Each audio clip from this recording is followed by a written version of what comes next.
तंदुरुस्त होंगे और आप लोग प्यारे बच्चों अपनी तैयारी बहुत अच्छे से कर रहे होंगे। जल्दी से आप लोग लाइव आ जाइए और बहुत देर से इंतजार चल रहा है जी, है ना। और आज एक नया अध्याय हमारा होने वाला है, जो हमारा संस्कृत विषय में अध्याय नंबर 9 है, यानी अध्याय नंबर 9 है, और जिसका नाम है स्वामी दयानंद। ठीक है ना। स्वामी दयानंद सरस्वती के बारे में, इनके जीवन के बारे में हमें जानना है, किसी खास व्यक्ति के बारे में जानना है। बहुत मजा आने वाला है प्यारे बच्चों। गुड इवनिंग सभी को। वन शॉट होने वाला है। क्या इसके बाद आपको कोई वीडियो देखनी है? क्या संस्कृत के चैप्टर नंबर 9 का इस वीडियो के बाद आपको कोई और वीडियो देखना है? यस और नो? तो बच्चों नो, यानी आपको कोई और वीडियो नहीं देखना है, ठीक है, इस वीडियो के अलावे, है ना। मेरे बच्चे जल्दी से आप लोग लाइव आ जाओ फटाफट से। दिख रहा है? No sir, no sir, no sir. इसके बाद आपको कोई और वीडियो देखने की आवश्यकता नहीं है, ठीक है ना। मेरे बच्चे आगे बढ़ते हैं। सबसे पहले मैं आपसे पूछना चाहता हूँ कि हमारे, चलो भाई पहले से गणेश आय नमः करते हैं। गणेश जी का आशीर्वाद लेना बहुत जरूरी है जीवन में। मोटिवेशन है जब सब जगह खिचड़ी पक रही है आपके नाकामी की, आप हिम्मत लाओ और मेहनत करो और खीर बंटवा दो अपनी कामयाबी की। कहने का अर्थ यह है बच्चों कि दुनिया वाले या फिर दूसरे लोग कभी नहीं इस बात को सोचते हैं, चाहते हैं कि आप बहुत अच्छा करें जीवन में।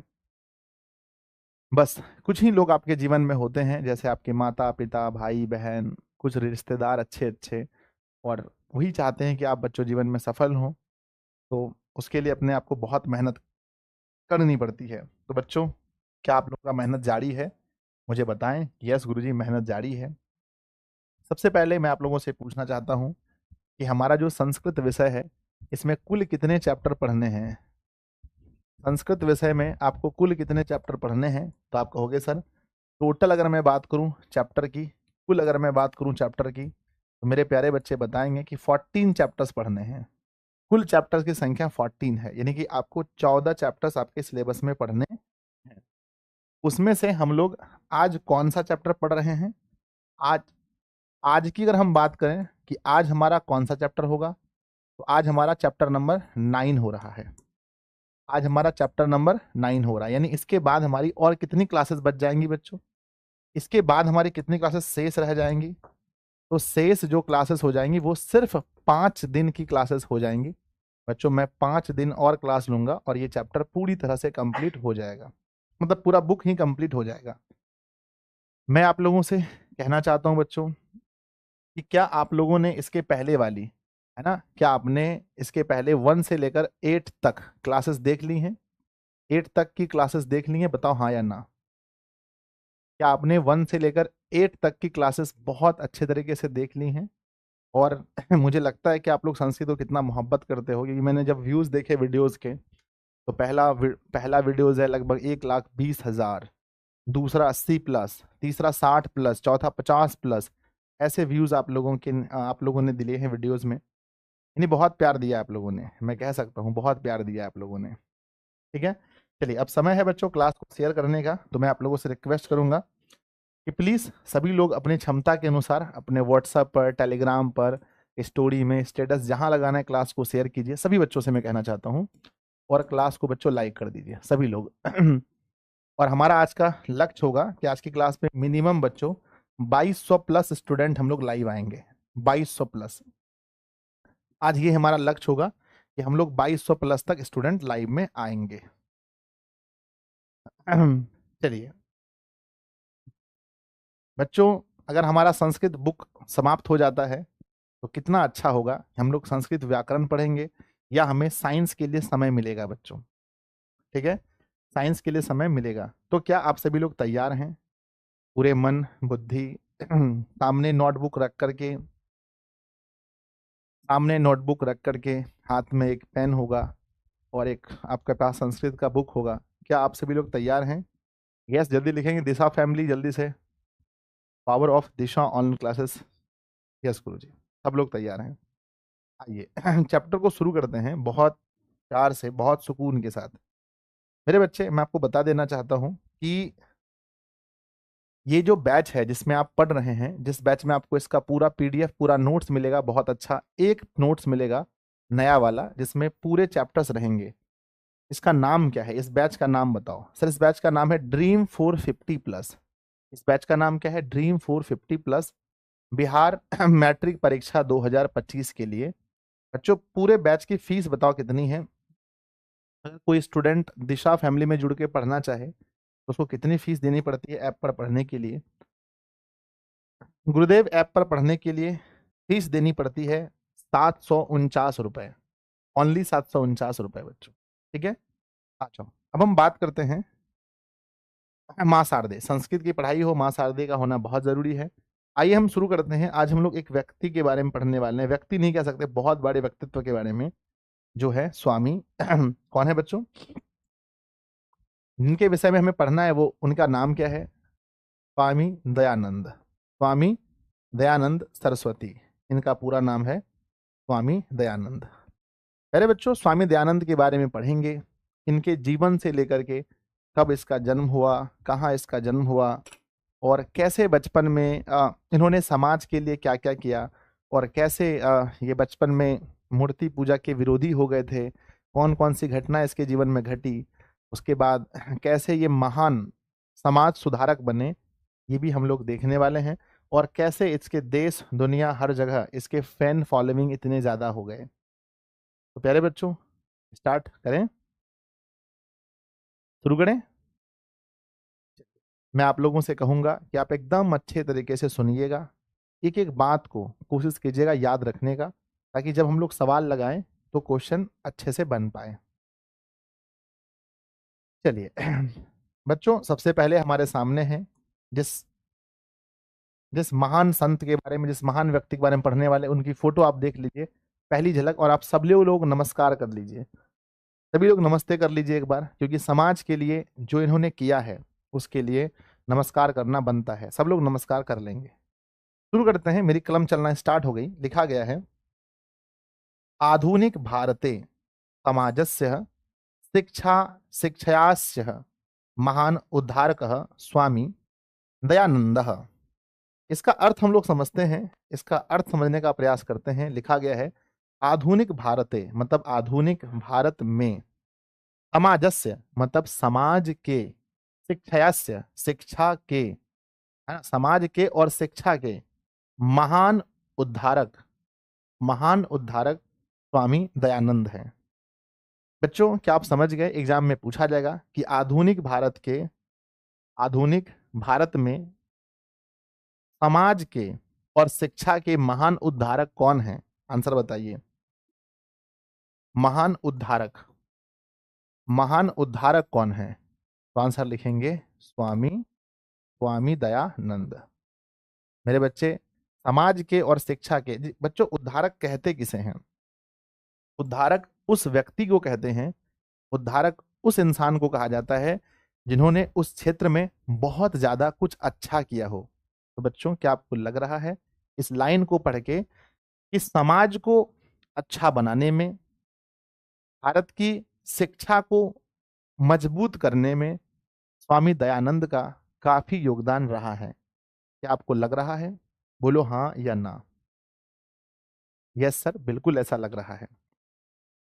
आगे लिखा गया है आगे लिखा गया है आर्य समाज, है ना, कहते हैं आर्य समाज नामक संस्थाया स्थापनेन एतस्य प्रभूतम योगदानम भारतीय भारतीय समाजे गृहते। कहते हैं आर्य समाज नाम की संस्था, कौन सी संस्था बताओ?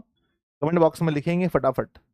सर आर्य समाज नामक संस्था की स्थापना करके, स्थापना करने में एतस्य मतलब इनका, प्रभुत योगदान, इनका बहुत बड़ा योगदान है, और भारत समाजे गृहते यानी कि इसकी स्थापना करके भारत समाज को देना, है ना।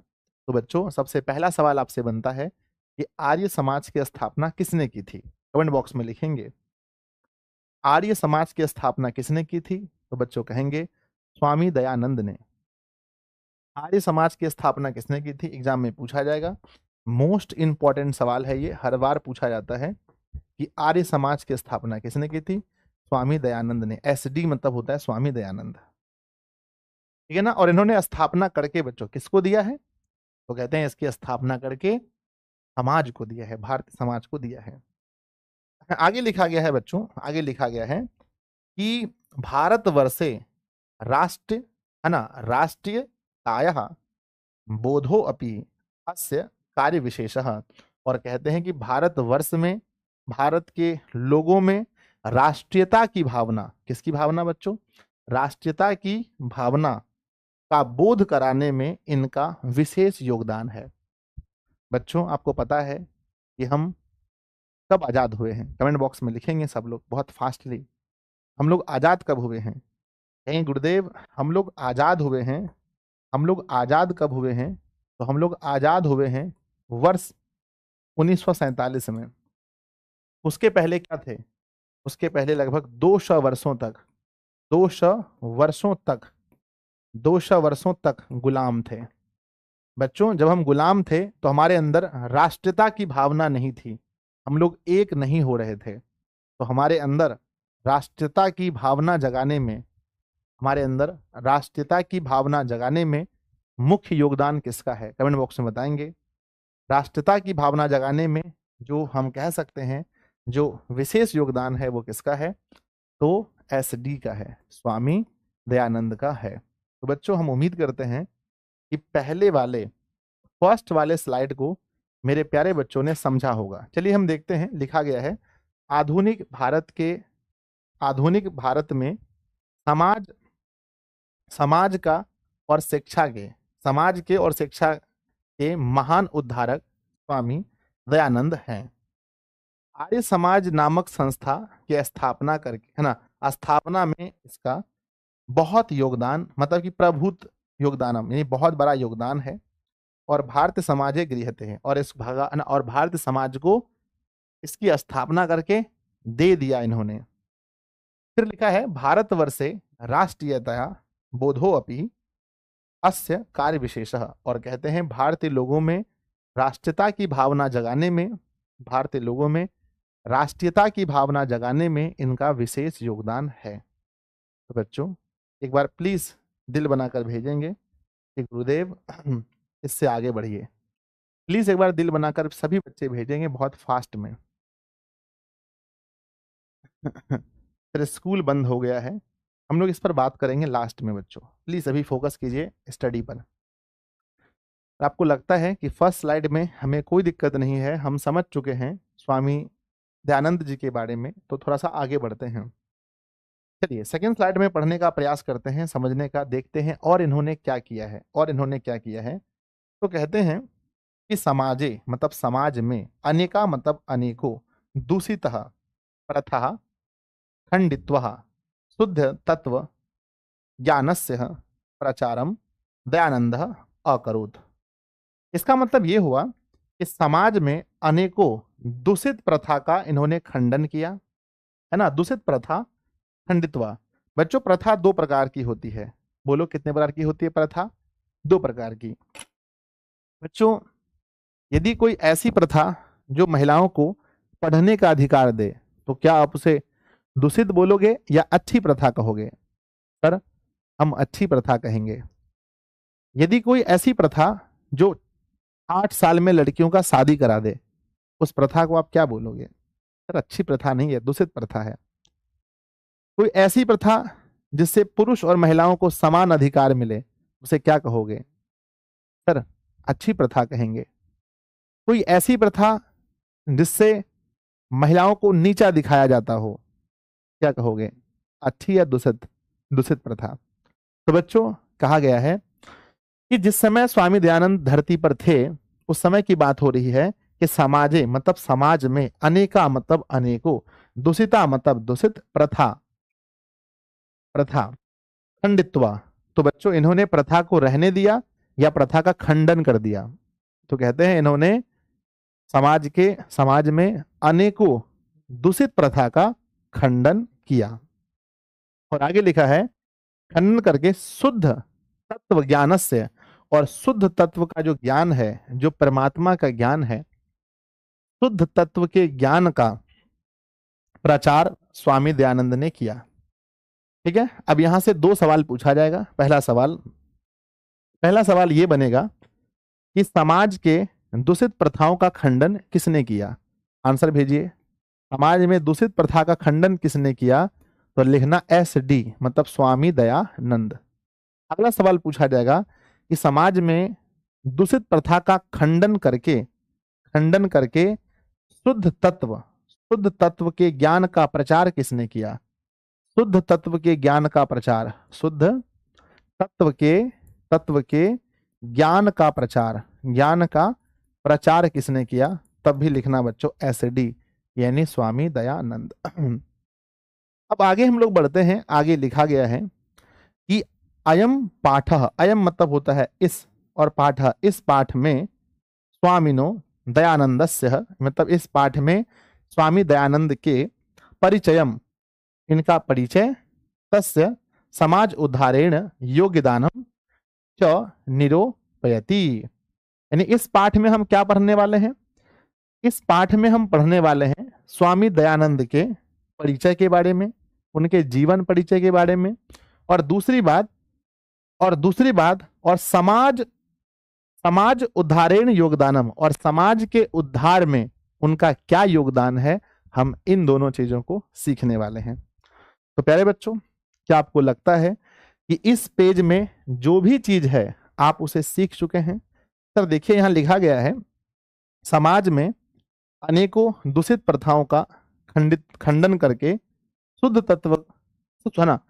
तत्व के ज्ञान का प्रचार स्वामी दयानंद ने किया था।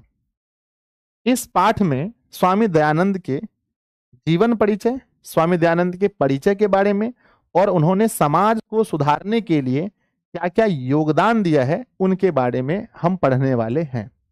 बच्चों, अगर आपको समझ में आ गया है तो please give me some emojis कि गुरुदेव आगे बढ़ो, हमें समझ में आ गया है।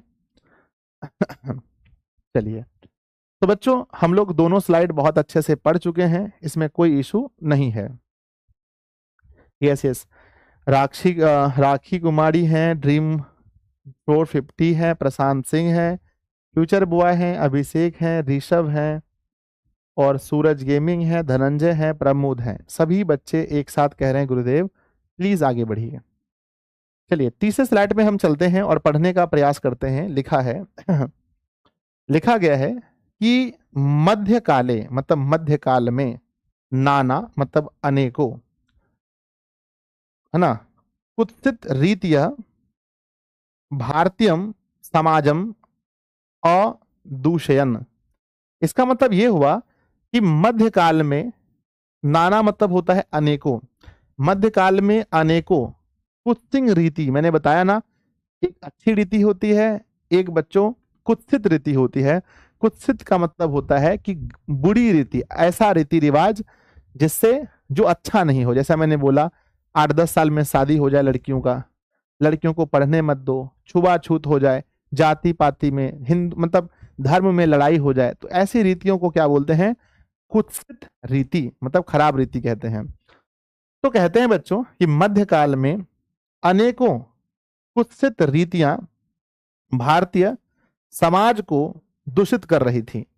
भारतीय समाज को क्या कर रही थी बच्चों, बताओ? भारतीय समाज को कौन दूषित कर रही थी? कमेंट बॉक्स में लिखेंगे कि भारतीय समाज को कौन दूषित कर रही थी। तो आंसर में मेरे बच्चों का आना चाहिए कि कुत्सित रीतियां। कौन? तो बच्चों लिखेंगे कुत्सित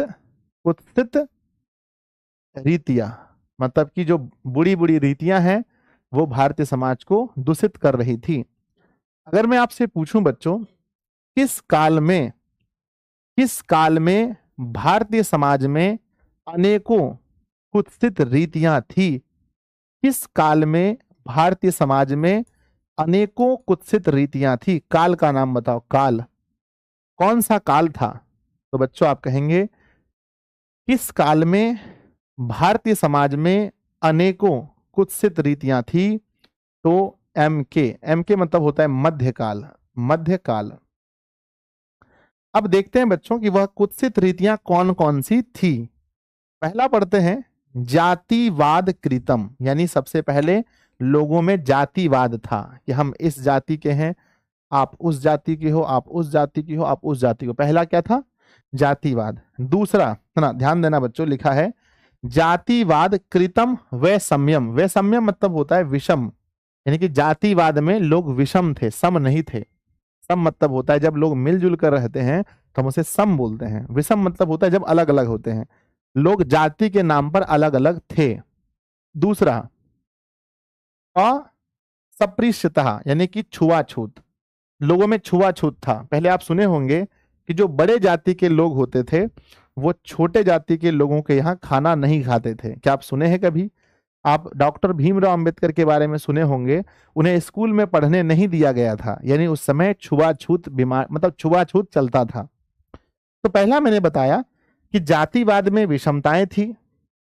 दूसरा मैंने बताया कि अस्पृश्यता मतलब है छुआछूत। और तीसरा है धर्म कार्येषु आडंबर, और धर्म के नाम पर बहुत ही आडंबर होता था, यानी बच्चों ठगा ठगी चलता था। तो धर्म के नाम पर बहुत ही ज्यादा आडंबर भी होता था। तो तीन चीजें हमने देखी बच्चों, क्या आपको याद रहेगा अभी फिलहाल? पर तीन चीजों में पहला है कि लोग जातिवाद के नाम पर बहुत भेदभाव करते थे। दूसरा, छुआछूत उस समय चलता था। और तीसरा, धर्म के कामों में बहुत ही आडंबर था, उस समय बहुत ही ज्यादा आडंबर था। चौथा देखते हैं, चौथा लिखा गया है स्त्री नाम शिक्षा, यानी स्त्रियों की शिक्षा को लेकर बहुत ही ज्यादा कुत्सित रीति ये थी कि स्त्रियों को पढ़ने का अधिकार उस समय नहीं था। ठीक है। नेक्स्ट है विधवा, है ना, विधवा नाम, है ना, विधवा नाम गर्हिता स्थित, यानी कि विधवाओं की जो स्थिति थी, जो विधवाएं होती थी उनकी भी स्थिति अच्छी नहीं थी। बच्चों मैं आपसे पूछना चाहता हूं, अगर अभी कोई महिला विधवा हो जाए, यदि आज के समय में कोई महिला विधवा होती है तो क्या उनका फिर से शादी होता है, हाँ या ना? बताइए, है ना। अगर कोई महिला विधवा होती है तो क्या उनका अभी फिर से शादी होता है? तो आप कहेंगे बिल्कुल सर होता है। लेकिन मध्यकाल में ऐसा नहीं था, जो औरत विधवा होती थी उनका शादी फिर से नहीं होता था। तो बच्चों आपने देखा कि जातिवाद का है ना, जातिवाद में विषमताएं थी, छुआछूत होता था, धार्मिक कामों में बहुत ही ज्यादा आडंबर था, स्त्री को शिक्षा, और विधवा जो थी, विधवा गृहता स्थिता, विधवा की भी स्थिति अच्छी नहीं थी। और कहते हैं शिक्षायाम, सॉरी, शिक्षाया शिक्षाया अव्यापकता इत्यादि ही दोषा प्राचीन समाजे आसन। और कहते हैं कि शिक्षाया अव्यापकता, और जो शिक्षा थी वो व्यापक नहीं थी। व्यापक तब मानी जाती है जब अधिक से अधिक लोग पढ़े लिखे हों, तब हम कहते हैं कि शिक्षा आज व्यापक है। तो बच्चों अभी के समय में अगर हम बात करें तो शिक्षा व्यापक है या अव्यापक है? वर्तमान काल की अगर मैं बात करूं तो शिक्षा की स्थिति कैसी है? तो अभी बताओ बच्चों, तो कहेंगे सर अभी शिक्षा की स्थिति व्यापक है। व्यापक है, व्यापक हम तब कहते हैं जब जहां भी देखो सभी शिक्षित लोग देखने को मिलते हैं। जहां भी नजर डालो हर जगह शिक्षित लोग देखने को मिलते हैं, तब हम कहते हैं कि शिक्षा की स्थिति व्यापक है। और बच्चों जब कहीं भी देखो लोग पढ़े लिखे नहीं मिले तो हम कहते हैं शिक्षा की स्थिति अव्यापक है। तो मेरे प्यारे बच्चों, क्या आपको लगता है कि आप इस स्लाइड को बहुत अच्छे से समझ चुके हैं? देखिए सर, हम समझ चुके हैं कि मध्यकाल में अनेकों कुत्सित रीतियां, मतलब बुरी रीतियां भारतीय समाज में फैल गई थी। और दूषण मतलब होता है फैलना, फैल गई थी। जातिवाद में लोगों में भेदभाव था, छुआछूत की बीमारी थी, धर्म के कामों में बहुत ज्यादा आडंबर था, स्त्री को शिक्षा नहीं दी जा रही थी, विधवा को फिर से विवाह करने का मतलब कि विधवाओं को लेकर अच्छी स्थिति नहीं थी। और बच्चों शिक्षाया अव्यापकता इत्यादि दोषा प्राचीन समाजे आसम, ये सभी प्रकार के दोष हमारे समाज में थे।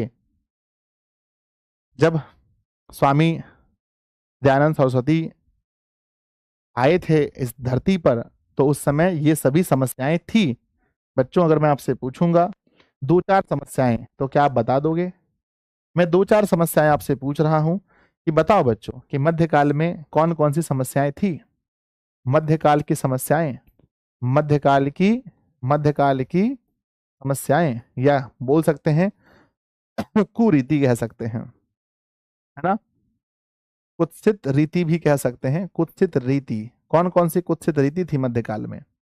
तो मेरे बच्चे आप कह सकते हैं कि सर बहुत सारा आप बता सकते हैं कि सर नंबर एक देखो, सबसे पहले जातिवाद को लेकर था, जातिवाद को लेकर था। नंबर दूसरा छुआछूत था, छुआछूत था। नंबर तीसरा धर्म में, है ना, धर्म काम में, धार्मिक काम में आडंबर था, धार्मिक धार्मिक कार्य में आडंबर, धार्मिक कार्य में आडंबर था। नंबर हम चौथे की बात करें, तीसरा में क्या था? धार्मिक कार्य में आडंबर था। चौथे में विधवा, है ना, विधवा की स्थिति अच्छी नहीं थी। पांचवें में मेरे बच्चे स्त्री शिक्षा की व्यवस्था ठीक नहीं थी।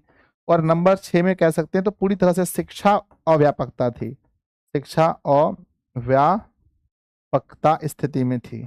तो पहले बच्चों ये सभी हैं जो हम लोग कह सकते हैं कि ये सभी समाज में कुरीतियां थी, ये सभी समाज को अंदर से खोखला कर रही थी। बच्चों लगभग 1500 स्टूडेंट जुड़े हैं। अब आप 1500 विद्यार्थियों के पास मैं ये जिम्मेदारी देता हूं कि आप लोग इस क्लास को शेयर करके आज आपको 2200 प्लस स्टूडेंट पूरे करने हैं। अब ये कैसे होगा ये आप लोग जानते हैं, भली भांति जानते हैं। तो बच्चों क्या हम आगे बढ़ जाएं? आइए अब देखते हैं आगे। ये रहा अब आपके सामने आगे, जहां तक हम पढ़ चुके हैं। अब हमने देखा बच्चों कि समाज में बहुत सारी कुरीतियां हैं, समाज में बहुत सारे प्रॉब्लम्स हैं। अब देखते हैं उस प्रॉब्लम को सॉल्यूशन करने कौन आएंगे। उन सभी प्रॉब्लम का सॉल्यूशन करने कौन आए हैं बताओ कमेंट बॉक्स में, जल्दी से जल्दी सब बच्चे कमेंट बॉक्स में लिखेंगे गुरुजी प्रॉब्लम है तो सॉल्यूशन है। इसका सॉल्यूशन करने एसडी आए। कौन आए? एसडी मतलब स्वामी दयानंद। अब बच्चों ये सभी प्रॉब्लम थे, इनके समस्या को हल करने के लिए एक ही व्यक्ति आए थे, वो कौन थे? स्वामी दयानंद। कहने का मतलब बच्चों किसी भी समाज को पूरा तरह से अच्छे बनाने में, आज जो समाज हम भारत में देख रहे हैं ऐसा समाज सिर्फ एक व्यक्ति से नहीं बना है, बहुत महान महान व्यक्तियों का इसमें योगदान है, लेकिन उनमें स्वामी दयानंद का भी बहुत बड़ा योगदान है। तो लिखते हैं सबसे पहला, अतः अनेके दलितः हिंदू समाजस्य तिरस्कृत्य धर्मांतरम स्वीकृतवन्तः। कहते हैं ये सब देखकर, ये जो हिंदू समाज में हो रहा था, ये सारे आडंबर किसमें समाज में थे? किस समाज में? मुस्लिम, हिंदू, क्रिश्चियन किसमें थे? तो कहते हैं ये सभी जो आडंबर थे, ये सभी जो आडंबर थे बच्चों, ये सारे आडंबर हिंदू समाज में थे, ये सारे आडंबर हिंदू समाज में थे।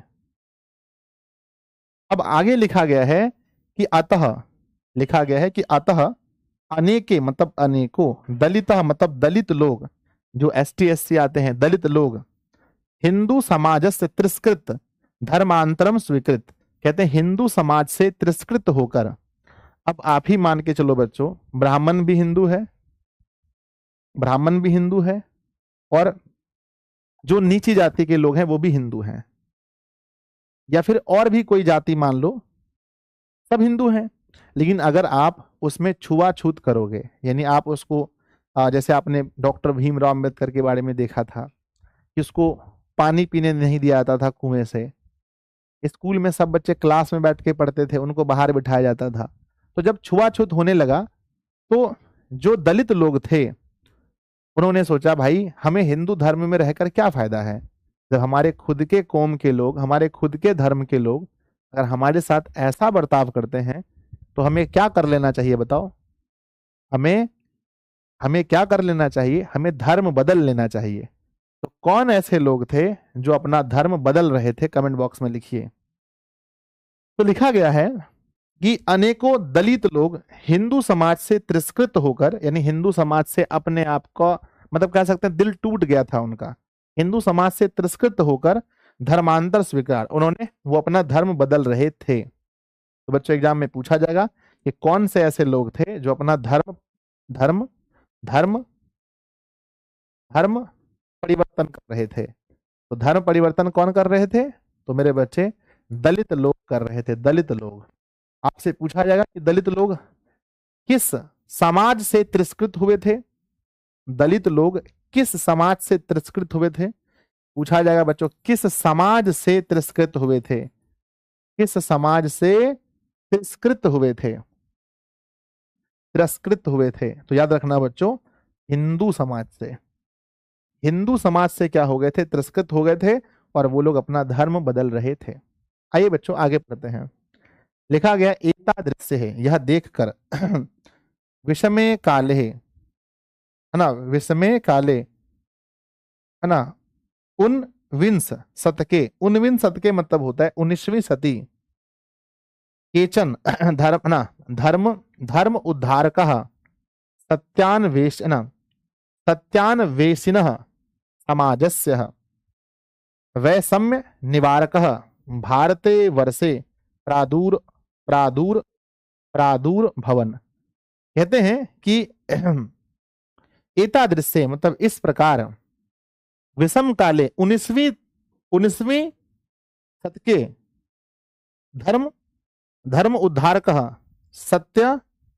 सत्यान्वेषिणः समाजस्य वैषम्य निवारकः भारतवर्षे प्रादुर्भव।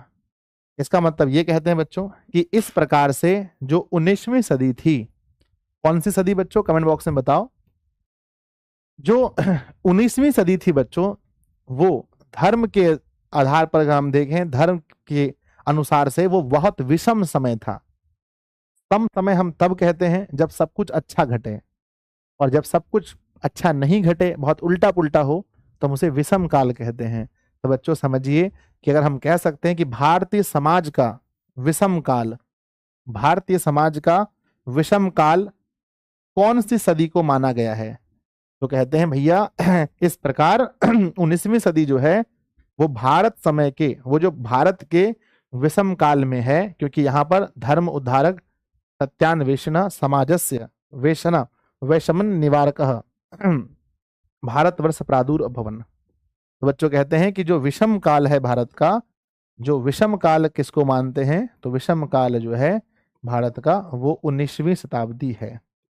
बच्चों इसमें आप कभी भी गलती मत करना, 19वीं शताब्दी हम किसको कहते हैं, कब से लेकर कब के समय को 19वीं शताब्दी कहते हैं। तो गुरुजी जब हम 1800 से 1801 से लेकर के 1899 तक, इसी को हम 19वीं शताब्दी कहते हैं। जब हम 1900 की ओर बढ़ रहे हों तो हम इसे 19वीं शताब्दी कहते हैं। और बच्चों हम लोग अभी हम लोग कहाँ जी रहे हैं, तो हम लोग बच्चों 2024 में, तो हम लोग धीरे धीरे 2100 की ओर बढ़ रहे हैं। तो हम लोग 21वीं सदी में हैं बच्चों, हम लोग 21वीं सदी में हैं, और ये बात हो रही है 19वीं सदी की। तो 19वीं सदी जो है वो भारत समाज में धर्म के आधार पर अगर हम देखें तो वह विषम काल माना जाएगा, क्योंकि बच्चों उस समय धर्म में बहुत सारे लोग अपना धर्म परिवर्तन करने लगे थे, जो कि धर्म के आधार पर ठीक नहीं है। आगे कहते हैं कि बच्चों तेषु नूनम स्वामी दयानंद विचारणाम व्यापक, है ना, व्यापक, है ना, व्यापकत्वात् समाज उद्धारणस्य संकल्पास्य शिखर स्थानीय। और कहते हैं उनमें जो स्वामी दयानंद के विचार थे वो व्यापक थे, और समाज के उद्धारक संकल्प शिखर अस्ति।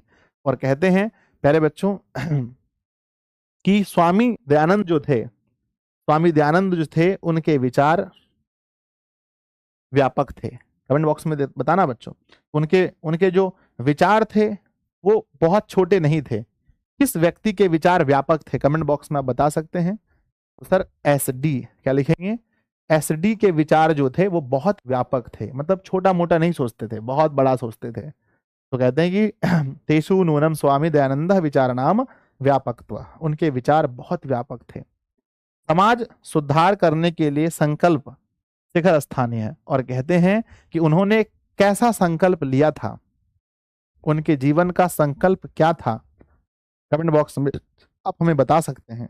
तो कहते हैं उनके जीवन का संकल्प, उनके जीवन का संकल्प क्या था?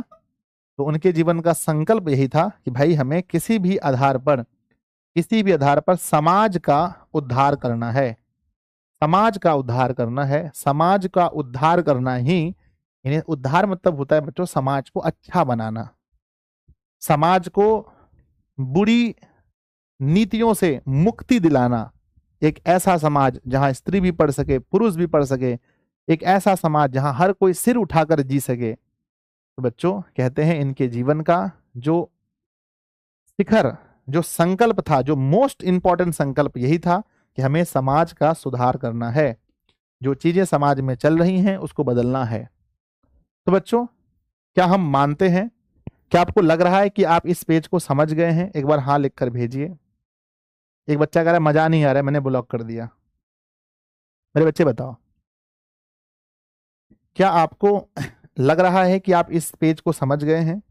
Yes sir, yes sir, yes sir, हम इस पेज को समझ गए हैं। इसमें लिखा गया है कि अनेकों दलित लोग ये सब देख करके, जो भारत में इतने आडंबर चल रहे थे, भारत में जो, भारत की समाज में जो इतने प्रॉब्लम्स थे, इन सभी प्रॉब्लम्स को देख करके जो दलित लोग थे, अनेकों दलित लोग, वो हिंदू समाज से तिरस्कृत होकर के वो अपना धर्म बदल रहे थे।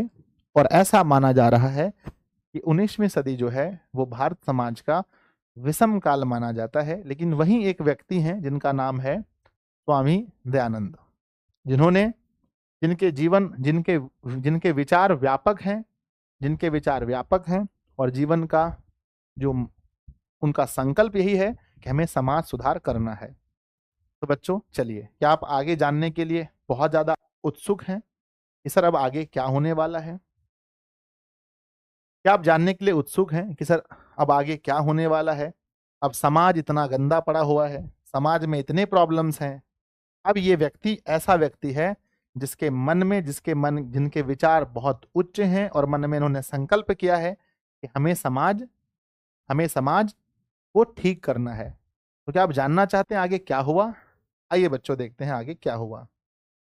कहते हैं अब ये महान व्यक्ति का जन्म हो रहा है, ध्यान दीजिएगा। कहते हैं इस महान व्यक्ति का, लिखा गया है स्वामिनः जन्म गुजरात प्रदेशस्य टंकारा नाम के ग्रामे 1824 ईस्वी वर्ष अभूत। इसका मतलब क्या हुआ आप सभी लोग जानते हैं, इतनी संस्कृत तो हर बच्चों को आती है कि स्वामी जो है यानी स्वामी दयानंद का जो जन्म है वो किस राज्य में हुआ है? गुजरात में। गुजरात प्रदेश मतलब राज्य होता है। गुजरात के कौन से गांव में? तो गांव का नाम बताना, टंकारा गांव में। गांव का नाम क्या है? टंकारा गांव में। और ईस्वी कब है? 1824। मेरे बच्चे यहां से आपके एग्जाम में, हर बार एग्जाम में क्वेश्चन आता है कि स्वामी दयानंद का जन्म कब हुआ? कहना 1824। किस राज्य में हुआ? कहना गुजरात में। किस गांव में हुआ? ग्राम का नाम पूछे तो टंकारा कहना, तो अनुस्वार क में आकर राव में आकर टंकारा। ठीक है बच्चों, आगे लिखा गया है, आगे लिखा गया, आगे पढ़ने की बात है। लिखा गया है बालकस्य यानी बचपन का नाम मूल शंकर इति कृतम। कहते हैं इनके बचपन का नाम क्या था बच्चों? तो ये भी मोस्ट इंपॉर्टेंट है कि इनके बचपन का अगर हम नाम देखें, इनके बचपन का जो नाम था वो क्या था बच्चों? बचपन का नाम मूल शंकर। बचपन में स्वामी दयानंद को मूल शंकर कहा जाता था, ठीक है ना, मूल शंकर कहा जाता था। कहते हैं संस्कृत शिक्षया, कहते हैं संस्कृत शिक्षया एव, है ना, एव अध्ययनस, है ना, अध्ययन चायस्य प्रारंभो जाता। कहते हैं इन्होंने अपनी जो पढ़ाई है वो किस भाषा से शुरू की? इन्होंने जो स्टार्टिंग अपनी शिक्षा की, तो बच्चों कहते हैं संस्कृत शिक्षा एवं अध्ययन से प्रारंभो जाता है। कहते हैं कि बच्चों इन्होंने प्रारंभ जो किया वो अपनी शिक्षा वो किस भाषा में की? तो इन्होंने प्रारंभ ही किया था बच्चों संस्कृत भाषा में, यानी इन्होंने पढ़ना ही स्टार्ट किया था किस भाषा में? संस्कृत भाषा में। कहते हैं कर्मकांडी परिवारे, और इनका जन्म कैसे परिवार में? कर्मकांडी परिवारे तादृशेव व्यवस्था तदा नी, है ना, तदानी मासितु, यानी कहते हैं कि कर्मकांडी परिवारे तादृश व्यवस्था, इनका जो जन्म जहां हुआ था इनकी फैमिली कैसी थी, इनकी फैमिली में कैसी व्यवस्था थी। तो कहते हैं सर इनका जो परिवार था वो कैसा था। तो मेरे बच्चे इनके जो परिवार थे वो बहुत ही ज्यादा कर्मकांडी थे। अब आपके मन में सवाल आया होगा कि गुरुदेव ये कर्मकांडी क्या होता है। जब लोग बहुत ही ज्यादा भगवान की उपासना करें, जब बहुत ही लोग मूर्ति पूजा करने लगे, जब होम जाप ओम मंगलम करने लगे, तो मेरे बच्चे लगता है कि ये कर्मकांडी है। ठीक है ना। यानी पूजा पाठ होम जाप बहुत चल रहा है, रोज घर में पूजा घंटी बज रहा है, तो इसे बच्चों कर्मकांडी कहा गया है। तो प्लीज मुझे एक बार जल्दी से बताना कि आपको लगता है कि सर इस स्लाइड के सारे ऑब्जेक्टिव सवाल मैं बता सकता हूं। पहली बात लिखा है कि स्वामी दयानंद का जन्म गुजरात प्रदेश के टंकारा नामक गांव में 1824 ईस्वी में हुआ था। बचपन में इनका नाम मूल शंकर था। कहते हैं कि संस्कृत शिक्षायाम एवाध्याय, कहते हैं इन्होंने अपनी शिक्षा की प्रारंभ, इन्होंने अपना पढ़ना लिखना जो शुरू किया था वो संस्कृत भाषा में पढ़ना लिखना शुरू किया। कहते हैं कर्मकांडी परिवार में इनका जन्म हुआ था। यहां तक बच्चों हम उम्मीद करते हैं कि आप सारे सवाल का जवाब दे सकते हैं। एक बार प्लीज दिल बनाकर भेजेंगे कि गुरुदेव हमें कुछ भी पूछ लो आप, हम बता सकते हैं। बहुत बढ़िया, बहुत बढ़िया। चलो बहुत बढ़िया बच्चों, अपने अपने दोस्तों में जरूर क्लास को शेयर करें ताकि वो लोग भी क्लास को देख पाएं। यानी जो आनंद आपको मिल रहा है वही आनंद आपको ये दोस्तों को मिले। इसलिए प्लीज अगर आप चाहें तो इस क्लास को शेयर जरूर करें ताकि पढ़ेगा बिहार तभी तो बढ़ेगा बिहार। बच्चों अब आगे देखते हैं, इस बच्चे का जन्म हो गया है जिनका नाम फिलहाल क्या है बताओ। जो फिलहाल अभी वर्तमान में इनका अगर हम नाम पूछें आपसे तो क्या बताओगे। तो अभी तो नाम इनका मूल शंकर है। बचपन में हम इन्हें मूल शंकर कहते हैं। जैसे गौतम बुद्ध के बारे में आप पढ़े होंगे कि बचपन का नाम उनका राहुल था और बड़े होकर के मेरे बच्चे वो क्या हो गए बड़े होकर के वो नहीं, बचपन का नाम सिद्धार्थ था, सॉरी माफ कीजिएगा, सिद्धार्थ नाम था और बड़े होकर वे भगवान बुद्ध कहलाए। तो बच्चों ऐसा होता है नाम को लेकर के। तो चलिए अभी बचपन की बात है, अब बढ़ते हैं थोड़ा सा आगे। कहते हैं लिखा गया है कि शिव उपासके परिवारे मूल शंकरस्य कृते। कहते हैं कि जो मूल शंकर थे इनके जो परिवार थे वो किस भगवान के उपासक थे, किस भगवान के सामने माथा टेकते थे बताइए। तो कहते हैं कि मूल शंकर के जो परिवार थे शिव उपासक यानी भगवान शिव के उपासक थे। कहते हैं कि शिवरात्रि महापर्व उद्बोधकम जातम। और कहते हैं बच्चों उसके जीवन का जो टर्निंग पॉइंट हुआ, जो उद्बोधक सिद्ध हुआ। उद्बोधक का मतलब अंग्रेजी में आप समझ सकते हैं, उद्बोधक का मतलब आप समझ सकते हैं कि मेरे बच्चे कि ऐसा दिन जो किसी के जीवन में टर्न है ना, टर्निंग है ना, टर्निंग पॉइंट है ना, टर्निंग पॉइंट वाला दिन। मतलब कि अगर हम पूछें कि मूल शंकर के जीवन का सबसे महान दिन कौन था जिस दिन उनका जीवन बदल गया, पूरी तरह से बदल गया, तो बच्चों कमेंट बॉक्स में लिखिए कि सर जो टर्निंग पॉइंट था उसके जीवन का, जो सबसे मेन पॉइंट था जहां से उसका जीवन पूरी तरह से बदल गया, वो दिन था महाशिवरात्रि। महाशिवरात्रि महापर्व, शिवरात्रि का दिन था। यानी शिवरात्रि के दिन उसके जीवन का सबसे टर्निंग पॉइंट था। लिखा गया है शिव उपासके परिवारे मूल शंकरस्य कृते, मतलब उनका परिवार शिव भगवान के उपासक थे और शिवरात्रि उनके जीवन का सबसे बड़ा उद्बोधक सिद्ध हुआ। कैसे तो देखते हैं बच्चों कैसे सिद्ध हुआ। रात्रि जागरण काले, मतलब रात्रि जागरण में बच्चों शिवरात्रि के आप लोगों ने कभी मनाया है तो हाथ उठाओ कि सर शिवरात्रि हमने मनाया है। शिवरात्रि में क्या होता है, लोग रात में जगते हैं, जिसे क्या बोलते हैं रात्रि जागरण। रात भर मंदिर में लोग जगते हैं, रात भर लोग भजन कीर्तन करते हैं, मिठाई वगैरह बांटते हैं, खाते पीते हैं। बच्चों तो कहते हैं कि रात्रि जागरण काले, रात्रि जागरण के समय मूल शंकरेण मतलब मूल शंकर ने, मूल संकरेण मतलब मूल शंकर ने दृष्टम मतलब देखा यत यह कि शंकरस्य मतलब शंकर के विग्रह मारूह्य मूषकः, विग्रह मारूह्य मतलब होता है जो उन्हें प्रसाद दिया गया था, मूषकः मूषः विग्रह है ना, विग्रह अर्पितानि द्रव्यानि भक्षन्ति।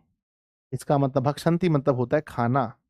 और बच्चों द्रव्यानी मतलब प्रसाद, माफ कीजिएगा, ये हमारा प्रसाद नहीं था, कहते हैं कि ये होता है प्रसाद।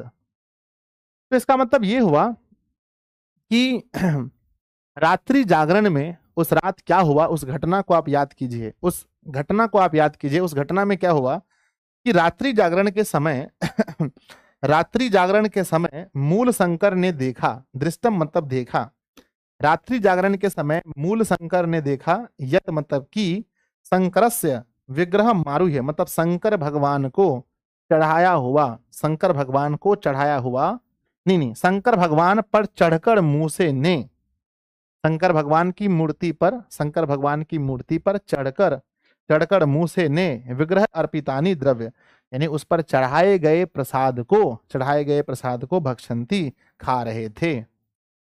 हाय बच्चों, खतरनाक बात हो गया।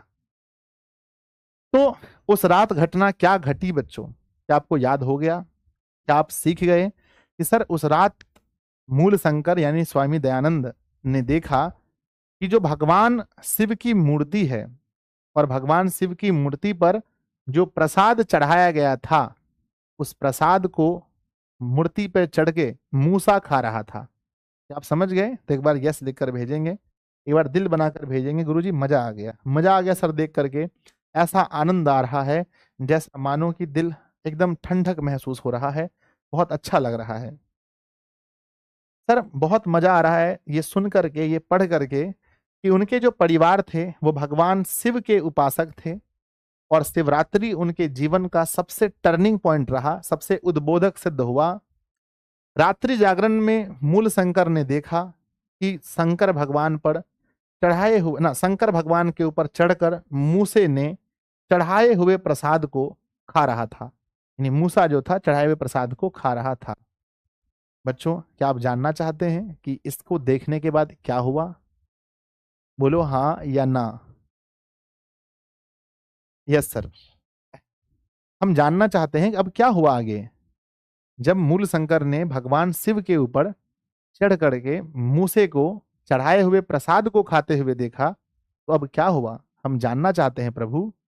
तो आइए बच्चों देखते हैं क्या हुआ। तो कहते हैं जब ऐसा उन्होंने देखा, जब ऐसा उन्होंने देखा तो हुआ क्या, अब ध्यान से सुनिएगा। कहते हैं मूल शंकरो, कहते हैं मूल शंकरो अचिंतयत, मूल शंकर चिंतन में चले गए, अचिंतनयत विग्रह आय है ना, विग्रह ना, विग्रह है ना, विग्रह विग्रह ओयम है ना, ओयम किनिश्चित कर। कहते हैं कि बच्चों यह देखकर मूल शंकर बहुत चिंतन करने लगे, बहुत ही ज्यादा चिंतन करने लगे। ये घटना को देखकर मूल शंकर बहुत सोचने लगे, ये क्या हो रहा है। क्या बच्चों आपने कभी देखा है किसी भगवान पर चढ़ाए हुए प्रसाद को, किसी मूसे को या चींटी को खाते हुए आपने देखा है? प्लीज मुझे इन्फॉर्म कीजिए कि हाँ गुरुदेव हमने भी देखा है, इसमें कोई बड़ी बात नहीं है, बहुत बार हमने भी देखा है। तो प्यारे बच्चों अगर आपने देखा है तो प्लीज मुझे बताना। यस सर हमने देखा है। तो कहते हैं कि ये बहुत ज्यादा चिंतन में चले गए, बहुत चिंतित हो गए। कहते हैं वस्तुतः इन्हें लगने लगा कि वस्तुतः देव प्रतिमयाम नासती, यानी वस्तुतः इन्हें लगने लगा कि देव मतलब भगवान प्रतियाम नासती मतलब मूर्ति में नहीं है। इन्हें क्या लगने लगा कि भगवान जो है वस्तुत में मतलब सही में वास्तव में, वस्तुतः मतलब वास्तव में इन्हें ये पता चल गया कि जो मूर्ति है इसमें देव नहीं है, मतलब भगवान नहीं है। पहले बच्चों याद रखिएगा, इन्हें लग गया कि इस मूर्ति में भगवान नहीं रहते हैं। कहते हैं आगे लिखा गया है कि रात्रि जागरणम मतलब रात्रि जागरण को विहाय मतलब छोड़कर मूल संग्रह गृहितम गृहितम गतः, मूल शंकर मंदिर से, जो घर में मंदिर था बच्चों, मंदिर से मूल शंकर रात्रि जागरण को छोड़कर कहाँ चले गए? कमेंट बॉक्स में लिखिए। रात्रि जागरण को छोड़कर मूल शंकर मंदिर से कहाँ चले गए? तो कहते हैं मंदिर से कहाँ चले गए? तो घर चले गए। कहते हैं कि पहली बात इस घटना को देखकर वो बहुत ही ज्यादा चिंतित हो गए और उन्हें लगा कि वास्तव में ही इस मूर्ति में भगवान देव नहीं है, और ऐसा करके वह रात्रि जागरण को मंदिर में ही छोड़कर छोड़कर वह मूल शंकर गृहतम मतलब घर चले गए। कहते हैं आगे लिखा गया है मेरे बच्चे कि ततः एव मूल शंकर से मूर्ति पूजायाम प्रति अनास्था जातः, और इसी घटना के बाद ततः एव मूल शंकर से मूल शंकर का मूर्ति पूजायाम मतलब मूर्ति पूजा के प्रति अनास्था हो गई। और इस घटना के बाद क्या मूल शंकर मूर्ति पूजा करने लगे या मूर्ति पूजा छोड़ दिए? कमेंट बॉक्स में लिखते हैं फटाफट से। मूर्ति पूजा करने लगे या मूर्ति पूजा छोड़ दिए? तो सभी बच्चे लिखेंगे कि गुरुदेव इस घटना के बाद वो मूर्ति पूजा छोड़ दिए, यानी मूर्ति पूजा ना मूर्ति के प्रति उसको अनास्था हो गई। बच्चों एक होती है आस्था, एक होती है अनास्था। आस्था जब आपको होती है तो आप बहुत पूजा करते हैं, हरे राम राम राम हरे हरे, हरे कृष्ण कृष्ण कृष्ण हरे हरे। तो बच्चों जब आपके अंदर आस्था होती है तो आप ऐसे पूजा करते हैं, और जब आस्था नहीं होती है तो आप भगवान के सामने हाथ नहीं टेकते हैं, भगवान को पूजा नहीं करते हैं। बच्चों मैं एक बार आपको बता देना चाहता हूं, भगवान अलग चीज है और मूर्ति अलग चीज है। अगर मैं मूर्ति को नहीं पूजता हूं इसका मतलब ये नहीं कि मैं भगवान को नहीं मानता हूं, ठीक है ना। मूर्ति और भगवान में बहुत अंतर है। बच्चों मैं थोड़ा सा यहाँ आपको ज्ञान देना चाहता हूं, क्या भगवान का कोई रूप है? मैं आपसे पूछना चाहता हूं, क्या भगवान का कोई रूप है? बोलो हाँ या ना। तो बच्चों आपको पता होना चाहिए कि भगवान का कोई भी रूप नहीं है, क्योंकि परमात्मा निराकार है बच्चों। निराकार अर्थात जिसका कोई आकार ना हो। परमात्मा कैसा है? निराकार है, जिसका कोई भी आकार नहीं है। कोई नहीं बता सकता कि परमात्मा कैसा है। फिर भी लोगों ने बच्चों कल्पना की है कि बजरंगबली ऐसे होंगे, लोगों ने कल्पना की है कि राम भगवान ऐसे होंगे, लोगों ने कल्पना की है कि ऐसे ऐसे ऐसे ऐसे होंगे, परंतु भगवान के कोई रूप मतलब कोई भी बच्चों निराकार है, उसका कोई आकार नहीं है। समझ गए मेरी बात को? तो मूर्ति पूजा अगर कोई नहीं करता है तो क्या हम कह सकते हैं ये भगवान को नहीं मानते थे मूल शंकर? क्या हम ऐसा कह सकते हैं कि भगवान को नहीं मानते थे? सर भगवान को नहीं मानते थे हम ऐसा नहीं कह सकते हैं, मूर्ति को नहीं मानते थे हम ऐसा कह सकते हैं। तो बच्चों लिखा गया है कि रात्रि जागरण से विहाय मूल शंकरम है ना, मूल शंकर गृहम गतः, मतलब कि रात्रि जागरण को छोड़कर मूल शंकर अपने घर चले गए। और लिखा है एत है ना, ततः एव मूल शंकर से मूर्ति पूजायाम प्रति अनास्था। उसके बाद मूल शंकर के मन में मूर्ति पूजा के प्रति अनास्था हो गई। कहते हैं आगे लिखा गया है कि वर्ष द्वया मतलब होता है दो, भयंतरे मतलब कि अंतर में, 2 वर्ष के अंतर में मतलब 2 वर्ष के बाद, एव तस्य मतलब उनकी, प्रियायः स्व है ना स्वसुर निधम जानतम।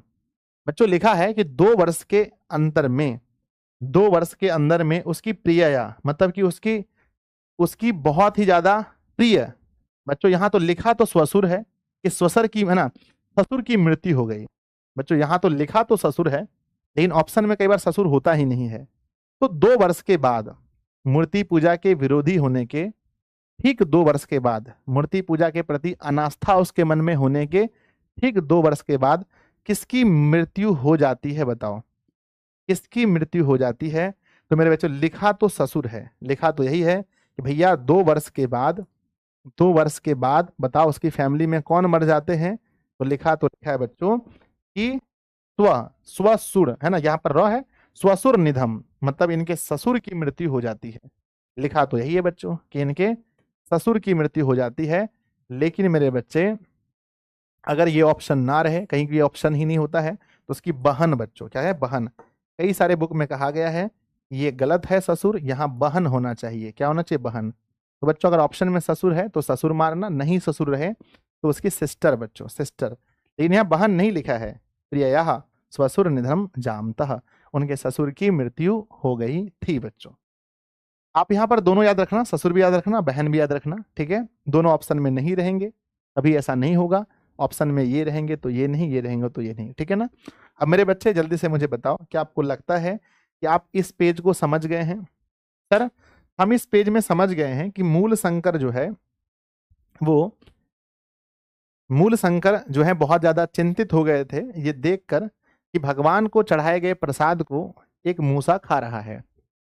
उसके बाद उन्हें लग गया कि वास्तव में देव प्रतिमाया नास्ति, मतलब कि ये जो प्रतिमाएं हैं यानी मूर्ति में भगवान नहीं है। और रात्रि जागरण को ही छोड़कर मूल शंकर अपने घर चले गए। और उस दिन के बाद उनके मन में मूर्ति पूजा के प्रति अनास्था हो गई। और कहते हैं ऐसा होने के 2 वर्ष के भीतर ही उनके ससुर की मृत्यु भी हो गई। तो बच्चों प्लीज एक बार दिल बनाकर भेजेंगे कि गुरुदेव बहुत आनंद आ रहा है, बहुत मजा आ रहा है, ऐसा लग रहा है जैसे कि बहुत ठंडा महसूस हो रहा है दिल में। चलिए बच्चों आगे बढ़ जाएं।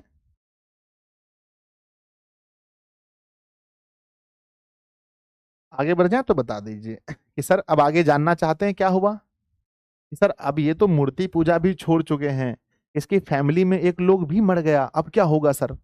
अब तो मन में आता हो सर अब क्या होगा पता नहीं। चलिए देखते हैं अब क्या होता है आगे। अब आगे देखते हैं बच्चों कि आगे होता क्या है कि जब एक व्यक्ति मूर्ति पूजा के प्रति जिसके मन में अनास्था पैदा हो जाए, उसकी फैमिली में कोई मर जाए, अब उसके मन में क्या बीत रहा होगा और आगे क्या हुआ होगा, इस पर हम लोग आते हैं। कहते हैं बच्चों ततः, कहते हैं जब ऐसा हुआ बच्चों तो कहते हैं ततः तब मूल शंकरे वैराग्य भाव समागतः, तब उनके मन में वैराग्य भाव आ गया। वैराग्य भाव क्या होता है, अपने घर परिवार को छोड़ के जाने की भाव। तो बच्चों सोचो कितना बड़ा कदम लिया। तब मूल शंकर के मन में कैसा भाव पैदा हुआ बच्चों बताइए। कहते हैं सर तब मूल शंकर के मन में वैराग्य का भाव आ गया, यानी घर परिवार छोड़ने का भाव आ गया। जब उन्हें लग गया कि कोई भी इस दुनिया में हमेशा हमेशा के लिए नहीं आया है। बोलो बच्चों सही है या गलत। इस दुनिया में कोई भी हमेशा हमेशा के लिए नहीं आया है, जो आए हैं उसको जाना है, जो आए हैं उसको जाना है। बच्चों जब सिकंदर लगभग आधी दुनिया जीत गया था और जब सिकंदर मर गया तो उन्होंने अपने आदमियों से कहा था कि जब मैं मरूं तो मेरे दोनों हाथ को वो होता है ना क्या बोलता है उसको जिसमें ले जाते हैं उठा करके, क्या बोलते हैं उसको, ठठड़ी से, मेरे दोनों हाथ को ठठड़ी से बाहर कर देना। तब लोगों ने पूछा महाराज ऐसा क्यों करना है। तो कहा ताकि लोगों को भी पता चले कि जो आधा दुनिया को जीत चुका था सिकंदर, वो भी जब इस दुनिया से गया तो खाली हाथ गया। तो बच्चों इसलिए उन्होंने ये बहुत बड़ा लेसन दिया था सिकंदर ने हमें। तो कहते हैं कि ततः मूल शंकरे वैराग्य भाव समागतः, उसके बाद मूल शंकर के मन में वैराग्य का भाव आ गया, यानी कि घर द्वार छोड़ करके कहीं बाहर चले जाओ और साधु महात्मा बन जाओ, ऐसा उसके मन में भाव आ गया। कहते हैं गृही मतलब घर, गृहम परित्यज्य मतलब घर को छोड़कर, विभिन्ना नाम विदुषा संतः, विदुषा मतलब बहुत ही विद्वान, विदुषा मतलब विद्वान, संतः मतलब कि संतों के, साधुनाश्च संत और साधुओं के, संगत हो रहना, रम है ना, रम मानो असहो मथुरायाम वृजानंदस्य प्रज्ञा चक्षुषः विदुषः समीप है ना, समीप है ना, समीपम गमतः। कहते हैं मेरे बच्चे कि घर को छोड़कर मतलब कि अपने घर को छोड़कर मतलब गृह परिद्य, घर को छोड़कर बहुत सारे विद्वान मतलब बहुत सारे विद्वान संतों के साथ, संतों और साधुओं के साथ, है ना, संतों और साधुओं के साथ ये कहाँ चले गए, मथुरा चले गए। कहाँ चले गए बच्चों, घर छोड़कर ये किनके साथ रहने लगे बताओ। सर घर छोड़कर स्वामी दयानंद किनके साथ रहने लगे, कमेंट बॉक्स में लिख दीजिए। कहते हैं सर संत और साधुओं के साथ रहने लगे। और कहते हैं और ये कहाँ चले गए, घर छोड़कर कहाँ चले गए। तो बच्चों याद रखना कि ये घर छोड़कर मथुरा चले गए थे। कहाँ, मथुरा चले गए बच्चों, है ना, घर छोड़कर यूपी में एक जगह है मथुरा, ये मथुरा चले गए। और वहां इनकी मुलाकात किससे होगी, है ना, इनकी मुलाकात बच्चों वृजानंद से हुई, जो प्रज्ञा चक्षुष है ना, विदुषः समीप और जो बच्चों बहुत ही ज्यादा विद्वान थे। तो वहां पर इनकी मुलाकात वृजानंद से हुई। बच्चों अगर आपसे पूछा जाए कि मूल शंकर घर छोड़कर कहाँ चले गए, घर छोड़कर कहाँ चले गए, तो प्लीज आंसर भेजिए। घर छोड़कर कहाँ चले गए, तो कहना घर छोड़कर मथुरा चले गए। मथुरा में इसकी मुलाकात किनसे हुई, मथुरा में इनकी मुलाकात किससे हुई, तो कहना बच्चों विरजानंद से, विरजानंद से इनकी मुलाकात हुई। और आपसे आगे पूछा जाए कि स्वामी दयानंद के गुरु कौन बने थे, यानी इन्होंने दीक्षा ली थी, गुरु से दीक्षा भी ली थी, तो बच्चों अगर आपसे पूछा जाए कि स्वामी दयानंद के गुरु कौन बने, तो भी आपको आंसर लिखना है विरजानंद। कौन बने थे मेरे बच्चे, विरजानंद ही जो थे इनके गुरु भी बने थे, यानी गुरु थे बच्चों विरजानंद। ठीक है ना, ये भी याद रखिएगा। तो कहते हैं ये घर छोड़कर चले गए और बहुत ही सारे विद्वान साधु और संतों के साथ रहने लगे। ये मथुरा पहुंचे जहां इनकी मुलाकात वृजानंद से हुई। आगे देखते हैं बच्चों, लिखा गया है, लिखा गया है कि तस्मात, तस्मात है ना कहते हैं तस्मात है ना आर्स ग्रंथानाम अध्ययनम प्रारंभ, और वहां जाकर के इन्होंने ग्रंथ को पढ़ना शुरू किया। अगर आपसे पूछा जाए कि मथुरा में जाकर इन्होंने क्या पढ़ना स्टार्ट किया बताओ, तो कहते हैं कि मथुरा जाकर के इन्होंने क्या पढ़ना शुरू किया, तो ग्रंथों को, इसको ग्रंथों को पढ़ना इन्होंने शुरू किया। ग्रंथ मतलब क्या, वेद पुराण रामायण महाभारत, ये सब ग्रंथ होते हैं बच्चों। तो इन्होंने इन सभी चीजों को इन्होंने पढ़ना शुरू किया। आगे लिखा गया है कि वृजानंद, वृजानंद से मतलब कि वृजानंद के उपदेशात मतलब उपदेश, उपदेश से वैदिक धर्म से मतलब वैदिक धर्म का प्रचारे सत्यस्य प्रसारे च स्वामी, स्वामी है ना स्वजीवनम, स्वजीवनम है ना स्वजीवनम स्व अर्पितवात। कहते हैं उसके बाद, कहते हैं उनके बाद क्या हुआ कि वृजानंद के उपदेश को पाकर, जो इनके गुरु थे, इनके गुरु कौन थे बताओ, इनके गुरु कौन थे, इनके गुरु हुए वृजानंद। तो कहते हैं कि वृजानंद के उपदेश को सुनकर, वृजानंद के उपदेश को सुनकर, जब उन्होंने उपदेश दिया, गुरु क्या देते हैं बताओ, गुरु क्या देते हैं, तो गुरु उपदेश देते हैं। गुरु क्या देते हैं बच्चों हमेशा बताओ, गुरु क्या देते हैं, तो गुरु उपदेश देते हैं। तो कहते हैं वृजानंद के उपदेश को सुनकर, वृजानंद के उपदेश को सुनकर ये क्या करने लगे बताओ, तो कहते हैं ये वैदिक धर्म का प्रचार करने लगे। जो वेद है हमारे, जो हिंदू धर्म में वेद है, कितने वेद हैं बच्चों, 4 हैं, ऋग्वेद, यजुर्वेद, सामवेद, अथर्ववेद, 4 वेद हैं। तो कहते हैं कि वैदिक धर्म का प्रचार इन्होंने करने लगे और सत्य का प्रचार, वैदिक धर्म के साथ साथ सत्य का प्रचार करने लगे, और यही इसके जीवन का परम लक्ष्य बन गया। इनके जीवन का परम लक्ष्य क्या बन गया, वैदिक धर्म का प्रचार और सत्य का प्रचार। एग्जाम में पूछा जाएगा किसके उपदेश से स्वामी दयानंद ने वैदिक धर्म का प्रचार करना शुरू किया था, आंसर बता दीजिए प्लीज।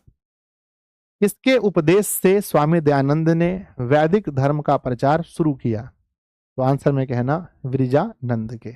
ठीक है, तो बच्चों क्या आपको लगता है कि आप इस वाले स्लाइड को समझ चुके हैं? तो एक बार बच्चों दिल बनाकर भेजेंगे गुरुदेव हम लोग समझ चुके हैं। यहाँ बहुत अच्छे से लिखा गया है कि मूल शंकर अपने घर से बाहर चले गए, निकल गए, अपने घर को त्याग करके वो बहुत सारे साधु और संतों के साथ रहने लगे, और वो मथुरा पहुंचे जहां उनकी मुलाकात वृजानंद से हुई। और कहते हैं कि बच्चों वहां पर जाकर के उन्होंने ग्रंथों को पढ़ना शुरू कर दिया, है ना। यहाँ आर्य होना चाहिए बच्चों, आर्य, माफ कीजिएगा, कि हिंदू के जो ग्रंथ थे, आर्य मतलब हिंदू, आर्य मतलब हिंदू होता है, हिंदू के जो ग्रंथ थे उसको उन्होंने पढ़ना शुरू किया। और बच्चों वृजानंद के उपदेश को पाकर इन्होंने वैदिक धर्म का प्रचार और सत्य का प्रचार करना शुरू कर दिया। आगे लिखा है बच्चों, अगले में नेक्स्ट पेज में लिखा है, कहते हैं यत्र तत्र मतलब यहाँ वहां, धर्म आडंबरम खंडान अपि सचकात, है ना, सचकार, और यहाँ वहां जाकर के उन्होंने धर्म आडंबर का भी खंडन किया। जितने भी धर्म आडंबर चल रहे थे, मतलब गलत प्रकार का धर्म, जितने भी गलत प्रकार के धर्म आडंबर चल रहे थे उसको भी इन्होंने खंडन किया, उसको भी इन्होंने समाप्त किया। क्या क्या किया है इन्होंने जीवन में, देखते हैं। कहते हैं कि अनेके पंडिता, अनेके पंडिता तेन पराजित्यः, कहते हैं इन्होंने अनेक पंडितों को पराजित कर दिया। जो अपने आप को पंडित समझते थे, ज्ञान में इन्होंने अनेक पंडितों को पराजित किया। एग्जाम में पूछा जाए किसने अनेक पंडितों को पराजित किया, कहना स्वामी दयानंद ने। तस्य मते च दीक्षितः, और उन्हें दीक्षित भी दिया, है ना, कहते हैं तस्य, है ना, तस्य मते च दीक्षितः, और उन्हें दीक्षा भी दिया। बच्चों लिखा गया है कि स्त्री शिक्षायाम विधवा विवाहस्य मूर्ति पूजया खंडस्य असपृश्यतः बाल विवाहस्य च निवारणस्य तेन महान महान प्रयासः विभिन्न समाज उद्धारके सह कृतम। कहते हैं कि बहुत सारे महान समाज सुधारक के साथ मिलकर, बहुत सारे महान समाज सुधारक के साथ मिलकर इन्होंने क्या क्या किया बच्चों, याद करो। सबसे पहले इन्होंने स्त्री शिक्षा पर बल दिया। एग्जाम में पूछा जाएगा कि समाज सुधार के लिए स्वामी दयानंद ने क्या क्या किया, तो याद करो। सबसे पहला क्या किया, पहला स्त्रियों को पढ़ने का अधिकार, स्त्री शिक्षा पर इन्होंने बल दिया कि भैया महिलाओं को भी पढ़ना चाहिए। नंबर दूसरा, विधवा विवाह, अगर कोई महिला विधवा हो गई है तो वो फिर से शादी कर सकती है, बोलो हाँ या ना। बच्चों पहले चलता था सती प्रथा, यानी अगर औरत मर जाए तो पुरुष 2-3 ठो बिया कर लेगा, ठीक है ना मेरे बच्चे, 2-3 बिया कर लेगा, कोई दिक्कत नहीं है। लेकिन अगर पुरुष मर जाए तो उसी अग्नि में, उसी आग में महिला को भी पकड़ के पुरुष के साथ जला दिया जाता था, और बगल में ढोलक बजाता था ना, डिडग डिडग डिडग डिडग, ताकि कि आवाज जहां तहां नहीं जाए। तो बच्चों क्या आप मानते हो ये अच्छा था? क्यों सती प्रथा होगा, सता प्रथा क्यों नहीं होगा? क्यों अगर पुरुष मर गया तो महिला को जीने का अधिकार नहीं रहा? क्या उस पुरुष पर डिपेंड करता है महिला का जीवन? पुरुष शराब पी के मर जाए तो क्या महिला को भी उसी अग्नि में जला दिया जाए? क्या अच्छा नियम था ये? नहीं सर, तो ये बहुत गलत नियम था बच्चों, कि अगर पुरुष मर जाए तो उसकी पत्नी को जबरदस्ती अग्नि में डाल दिया जाता था या कब्र में जिंदा दफना दिया जाता था। ये बहुत ही गलत नियम था। तो कहते हैं कि इन्होंने कहा कि नहीं, अगर विधवा कोई महिला हो गई तो ये फिर से शादी करके अपना जीवन जी सकती है। और क्यों नहीं जिए बच्चों, क्यों नहीं जिए? मेरा मानना है कि बिल्कुल जीना चाहिए, है ना। तो कहते हैं कि स्त्री को पढ़ने का अधिकार इन्होंने दिलवाया, जो विधवाएं महिलाएं थी वो फिर से शादी कर सकती थी, ये अधिकार इन्होंने दिलवाया। और कहते हैं मूर्ति पूजा का खंडन, और ये बार बार कहे कि मूर्ति का पूजा भैया बंद करो और वेद ग्रंथ को पढ़ो, खाली मूर्ति पूजा करने से कुछ नहीं होगा। मूर्ति पूजा को इन्होंने बहुत खंडन किया, और छुआछूत को भी इन्होंने मिटाया, और बाल विवाह को इन्होंने रुकवाया। जो छोटे छोटे बच्चों का शादी हो रहा था 8 साल में, 9 साल में, बच्चों सोचो अगर अभी बाल विवाह होता तो क्या होता? अभी बाल विवाह होता तो मेरा शादी हो जाता 10 साल में, अभी मैं 25 साल का हूं, 15 साल का मेरा बेटा रहता और आप लोग का भी 2-3 ठो बेटा रहता, याद रखो, बेटा बेटी रहता आप लोग का भी, अगर बाल विवाह होता तो अच्छा किया था या गलत किया था? जय हो स्वामी दयानंद, बहुत अच्छा काम किए थे। कहते मेरे बच्चे, लिखा गया कि उन्होंने बाल विवाह को भी रोका था, और ये सभी निवारण क्या था? और महान प्रयास विभिन्न समाज सुधारक के सहकृतम, यानी बहुत सारे महान सुधारकों के साथ मिलकर, महान समाज हंस रहे हो, महान समाज सुधारकों के साथ मिलकर उन्होंने ऐसा किया था। बच्चों अगर आपको लगता है कि इस पेज को आप समझ गए, एक बार दिल बनाकर भेज दीजिए कि गुरुदेव आनंद आ रहा है, आनंद भरी मायो सत्य गुरु मैंने पाया, बहुत मजा आ रहा है सर। कहते हैं कि यहां वहां धर्म आडंबर जो चल रहे थे उसको उन्होंने खंडन किया, अनेकों पंडितों को इन्होंने पराजित किया और उन्हें दीक्षा दिया। और कहते हैं कि स्त्री शिक्षा पर इन्होंने बल दिया, विधवा विवाह को फिर से स्टार्ट करवाया, मूर्ति पूजा का इन्होंने खंडन किया, और छुआछूत को इन्होंने बंद किया, और बच्चों का जो शादी बाल विवाह जो हो रहा था उसका इन्होंने विरोध किया, और ना ये सभी काम इन्होंने किए हैं। तो बच्चों आपने याद रखना, अगर आपसे पूछा जाए इन्होंने क्या क्या किया है जीवन में, तो आप आराम से बता सको कि भैया इन्होंने क्या क्या जीवन में किया है। आ जाओ आगे बढ़े, नेक्स्ट आगे बढ़ते हैं बच्चों। तो बताइए महान थे या नहीं थे? बहुत महान थे।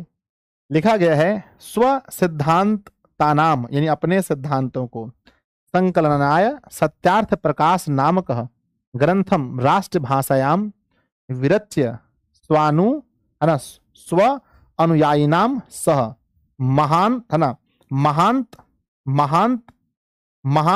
महानतम उपकारणम चकार। कहते हैं कि बच्चों इन्होंने खुद का एक ग्रंथ लिखा, इन्होंने खुद एक ग्रंथ लिखा बच्चों, किसके लिए? कहते हैं स्वयं सिद्धांत, यानी अपने जो सिद्धांत थे उनको इन्होंने एक संकलित किया। संकलित मतलब बुक के रूप में लिखा। कहते हैं अपने सिद्धांत को एक संकलित क्या, अपने सिद्धांत को एक संकलित क्या, एक बुक के रूप में। उसका नाम क्या दिया बताओ? सत्यार्थ प्रकाश। क्या नाम दिया?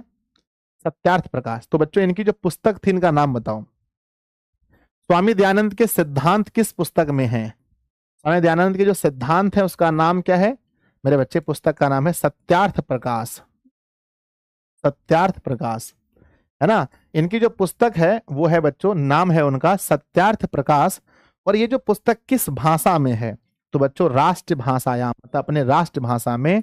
इस पुस्तक की भाषा बच्चों क्या है? तो भाषा सबसे बड़ी चीज है कि हिंदी इसकी भाषा रखी गई है, हिंदी। तो कहते हैं बच्चों कि स्व सिद्धांतम, यानी अपने सिद्धांत को संकलित किया, यानी एक पुस्तक में उन्होंने लिखा, जिस पुस्तक का नाम रखा सत्यार्थ प्रकाश नामक ग्रंथ बनाया, राष्ट्रभाषा में विरच्य। और ये स्वयं अनुयायी नाम सह महान है ना, महान उपकारम चकात। और ऐसा करके इन्होंने खुद के अनुयायी पर, अपने जो शिष्य थे उनके ऊपर महान उपकार किया। तो बच्चों अनुयायी मतलब शिष्य होता है, फॉलोवर जिसको बोलते हैं। अपने शिष्यों पर इन्होंने बहुत ही बड़ा उपकार किया। क्या हम आगे बढ़ सकते हैं? प्लीज मुझे बताओ। 1900 प्लस लाइव बच्चों, बहुत। चलिए आगे लिखा गया है, कहते हैं बच्चों किंच। किंच मतलब होता है कुछ, किंच मतलब होता है कुछ। कुछ वेदानाम प्रति सर्वेशाम धर्म आयु ना धर्म अनुयायी नाम ध्यानम आकर्षणम स्वयं वेद भाषा वेद भाषाया ना भाषयानी संस्कृत हिंदी भाषायो रचितवान।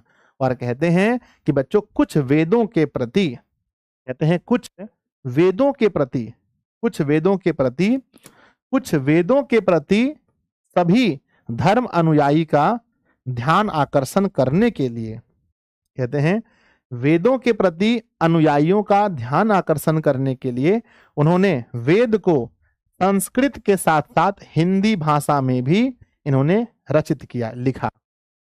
बच्चों कहते हैं कि संस्कृत के साथ साथ हिंदी भाषा में भी लिखा। अगर मैं आपसे पूछूं कि वेद की भाषा क्या है तो आप बोलोगे सर वेद की भाषा संस्कृत है।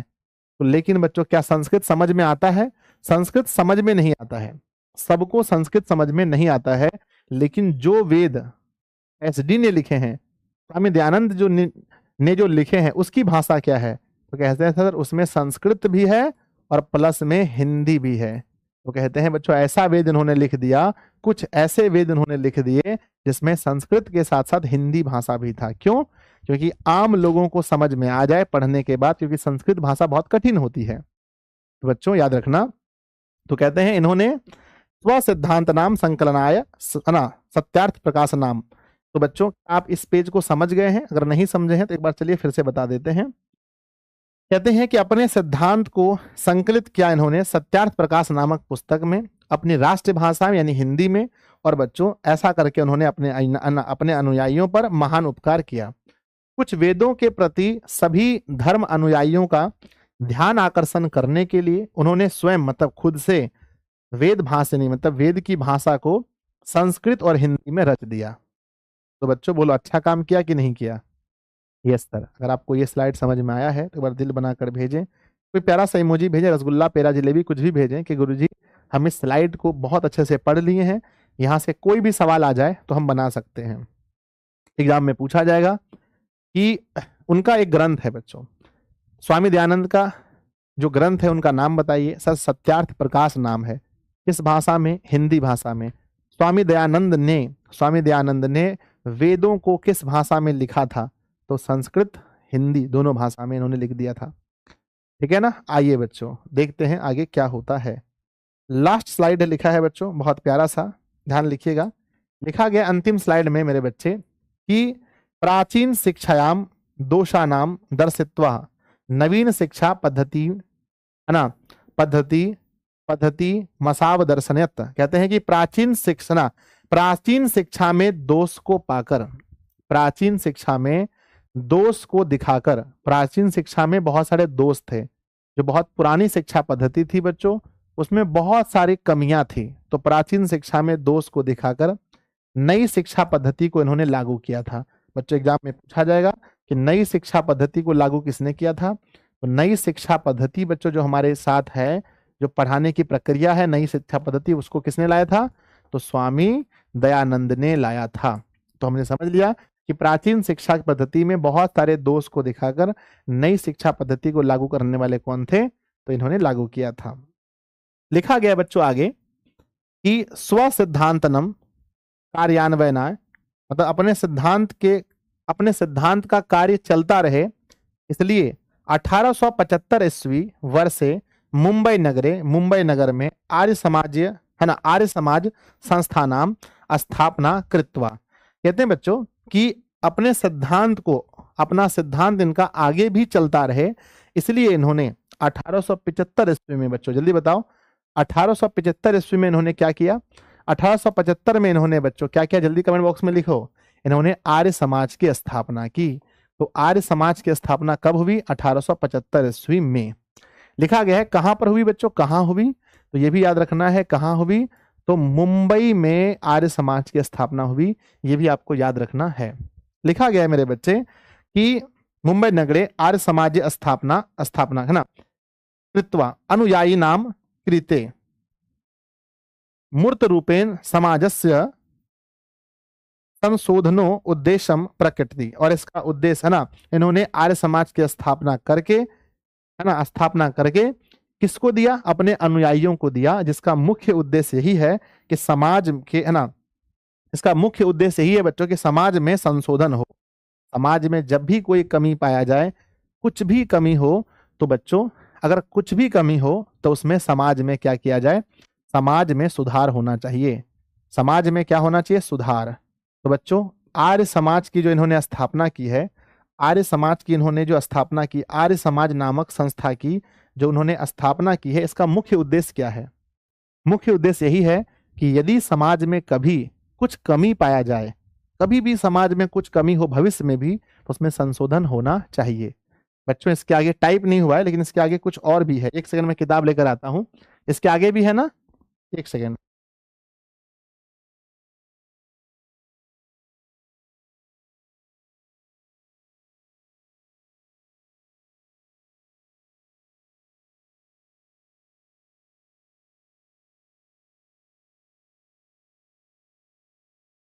यस सर, इसके आगे भी है बच्चों, लेकिन सॉरी इसमें नहीं लिखा गया था। I am really sorry.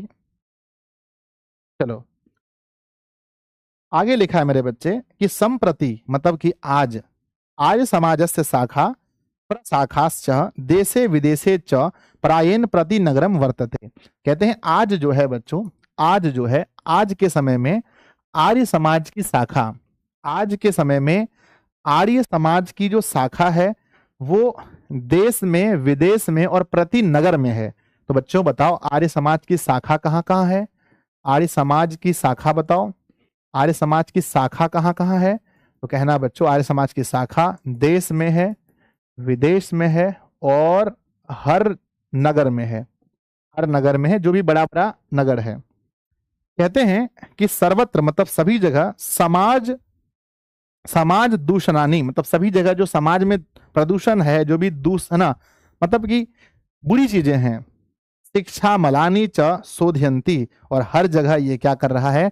समाज से बुराई को हटा रहा है और शिक्षा में संशोधन कर रहा है। तो बच्चों आर्य समाज का सबसे मुख्य क्या है? सबसे मेन काम क्या है? बुराई मिटाना। मेन काम है बुराई मिटाना और शिक्षा में संशोधन करना। शिक्षा में क्या करना? शिक्षा में संशोधन करना, ये सबसे मुख्य कर्म है। आगे लिखा है मेरे बच्चे कि शिक्षा पद्धतो गुरुकुलानी DAV दयानंद एंग्लो वैदिक विद्यालयश्च समूह स्वामी दयानंद मृत्यु 1883 ईस्वी अंतरम प्रारब्ध तद अनुयायी भी। कहते हैं उनके अनुयायियों ने बच्चों गुरुकुल की स्थापना की है। उनके अनुयायियों ने, कहते हैं उनके मरने के बाद बच्चों मृत्यु कब हुई बताओ? क्या आपको पता है कि स्वामी दयानंद की मृत्यु कब हुई? तो कहते हैं स्वामी दयानंद की जो मृत्यु है मेरे छोटे, वो कब हुई? मृत्यु हुई 1883 में। इसकी मृत्यु के बाद बच्चों किस गुरुकुल की स्थापना हुई है बताओ? तो इसके मरने के बाद बच्चों गुरुकुल की स्थापना की है इनके शिष्यों ने गुरुकुल नाम क्या है? DAV। गुरुकुल का नाम बताओ। DAV। डी से क्या होता है? दयानंद। और ए से क्या होता है? एंग्लो। और व से क्या होता है? वैदिक। बच्चों दयानंद एंग्लो वैदिक नाम क्या है गुरुकुल का? है ना, गुरुकुल का नाम है DAV यानी कि दयानंद एंग्लो वैदिक नाम है। वर्तमान शिक्षा पद्धति समाजस्य प्रवर्तनेन च दयानंद आर्य समाजस्य च योगदानम सदा स्मरणीय मस्ति। कहते हैं बच्चों कि जो वर्तमान की शिक्षा पद्धति है इसके लिए याद रखना बच्चों कि वर्तमान शिक्षा पद्धति के लिए, इसके लिए नंबर 1 वर्तमान शिक्षा पद्धति के लिए और प्लस में समाज में सुधार के लिए और नंबर प्लस में आर्य समाज की स्थापना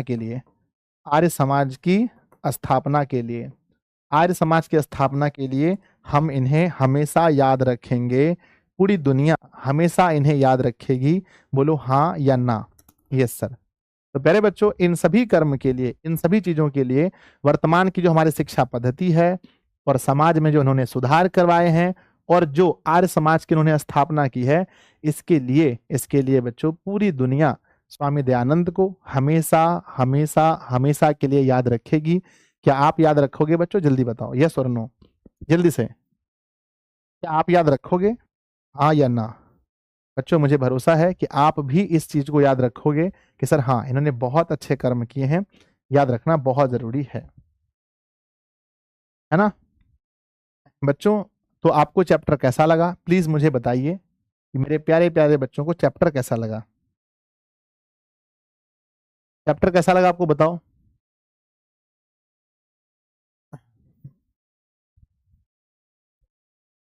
सर आपकी तबीयत कैसी है? बहुत अच्छी है मेरे बच्चे।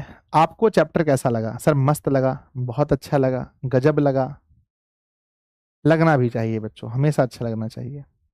चलिए मेरे कुछ सवाल हैं, इसका जवाब आपको देना है। क्या आप दे सकते हैं? चलिए शुरू करते हैं। पहला बच्चों हम जो चैप्टर पढ़ रहे हैं ये कौन सा चैप्टर है? Sir chapter number 9। चैप्टर का नाम क्या है? स्वामी दयानंद। स्वामी दयानंद का जन्म कब हुआ? 1824 में। कहाँ हुआ? गुजरात में। कौन से गांव में? टंकारा में। मृत्यु कब हुई? 1883 में। आर्य समाज की स्थापना किसने की? स्वामी दयानंद ने। कब की? 1875 में। कहाँ की? मुंबई में। और बच्चों अगर आपसे पूछा जाए किसकी शाखा देश विदेश और मतलब देश विदेश और प्रति नगर में है, तो कहेंगे आर्य समाज की शाखा। बच्चों इन्होंने किसने विधवा विवाह को बंद करवाया, शुरू करवाया? स्वामी दयानंद ने। बाल विवाह को बंद करवाया, स्त्री शिक्षा पर बल दिया, अछूतों को अधिकार दिया किसने? तो लिखेंगे बच्चों, माफ कीजिए, दलितों को अधिकार दिलाया किसने? तो स्वामी दयानंद ने। कौन से लोग ऐसे थे जो अपना धर्म परिवर्तन कर रहे थे? हिंदू समाज से तिरस्कृत होकर कौन से लोग अपना धर्म परिवर्तन कर रहे थे? तो आंसर लिखेंगे, फिर से वही आ गया। हाँ, तो आंसर लिखेंगे कौन से लोग थे जो धर्म परिवर्तन कर रहे थे? तो आंसर लिखेंगे कि दलित लोग अपना धर्म परिवर्तन कर रहे थे। कहते हैं इनके परिवार किसके उपासक थे? स्वामी दयानंद के परिवार किसके उपासक थे? तो लिखेंगे किसके थे बच्चों? शिव के उपासक थे। मूर्ति पूजा के विरोधी कौन हो गए थे? तो स्वामी दयानंद। स्वामी दयानंद के बचपन का नाम क्या था? स्वामी दयानंद के बचपन का नाम मूल शंकर था। रात्रि जागरण को छोड़कर मूल शंकर कहाँ गए थे? तो घर चले गए थे। घर को भी छोड़कर मूल शंकर कहाँ चले गए? तो मथुरा चले गए। मथुरा में इनकी मुलाकात किनसे हुई? स्वामी वृजानंद से। वृजानंद, इनके गुरु का नाम क्या था? वृजानंद। कहते हैं किससे उपदेश पाकर इन्होंने वेद का प्रचार किया? तो स्वाना, तो लिखेंगे वृजानंद से। इन्होंने कुछ वेदों को किस भाषा में लिखा? तो लिखना संस्कृत और हिंदी में। पूछा जाएगा क्वेश्चन आपसे ये बच्चों कि ये बताओ कि इनका जो ग्रंथ है, इनके खुद के सिद्धांत का एक ग्रंथ है, उनका नाम बताओ। सत्यार्थ प्रकाश। सत्यार्थ प्रकाश को किस भाषा में लिखा गया है? हिंदी भाषा में। आइए बच्चों सवाल लगाते हैं। हम उम्मीद करते हैं मेरे बच्चे बिल्कुल सही लगाएंगे। तो प्लीज आप लोग सबसे पहले क्लास को लाइक कीजिए। मैं आप लोगों से रिक्वेस्ट करता हूं कि सभी प्यारे प्यारे बच्चे क्लास को लाइक करेंगे एक साथ।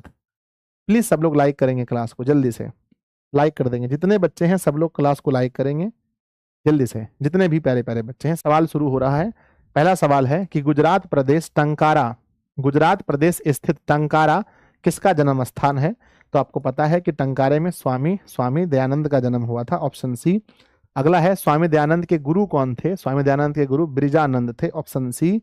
अगला, स्वामी दयानंद किस शताब्दी में जन्मे थे? तो स्वामी दयानंद जो थे 1824 का मतलब ये हुआ कि हम 1900 की ओर बढ़ रहे हैं, मतलब 19वीं शताब्दी में जन्मे थे। अगला, स्वामी दयानंद की शिक्षा किस भाषा में प्रारंभ हुई थी? उन्होंने पढ़ना शुरू किया था बच्चों संस्कृत में, मैंने आपको बताया था। अगला, दयानंद को कौन उपदेश दिए थे? तो उनके गुरु जिनका नाम था बिरजानंद, है ना, बिरजानंद था। स्वामी दयानंद किस प्रकार का पाठ है?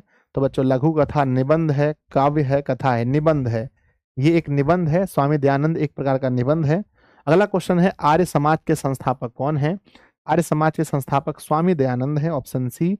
स्वामी दयानंद का जन्म किस प्रदेश में हुआ था? स्वामी दयानंद का जन्म गुजरात में हुआ था, ऑप्शन डी। अगला, स्वामी दयानंद किसके संस्थापक हैं? आर्य समाज के संस्थापक हैं, ऑप्शन ए।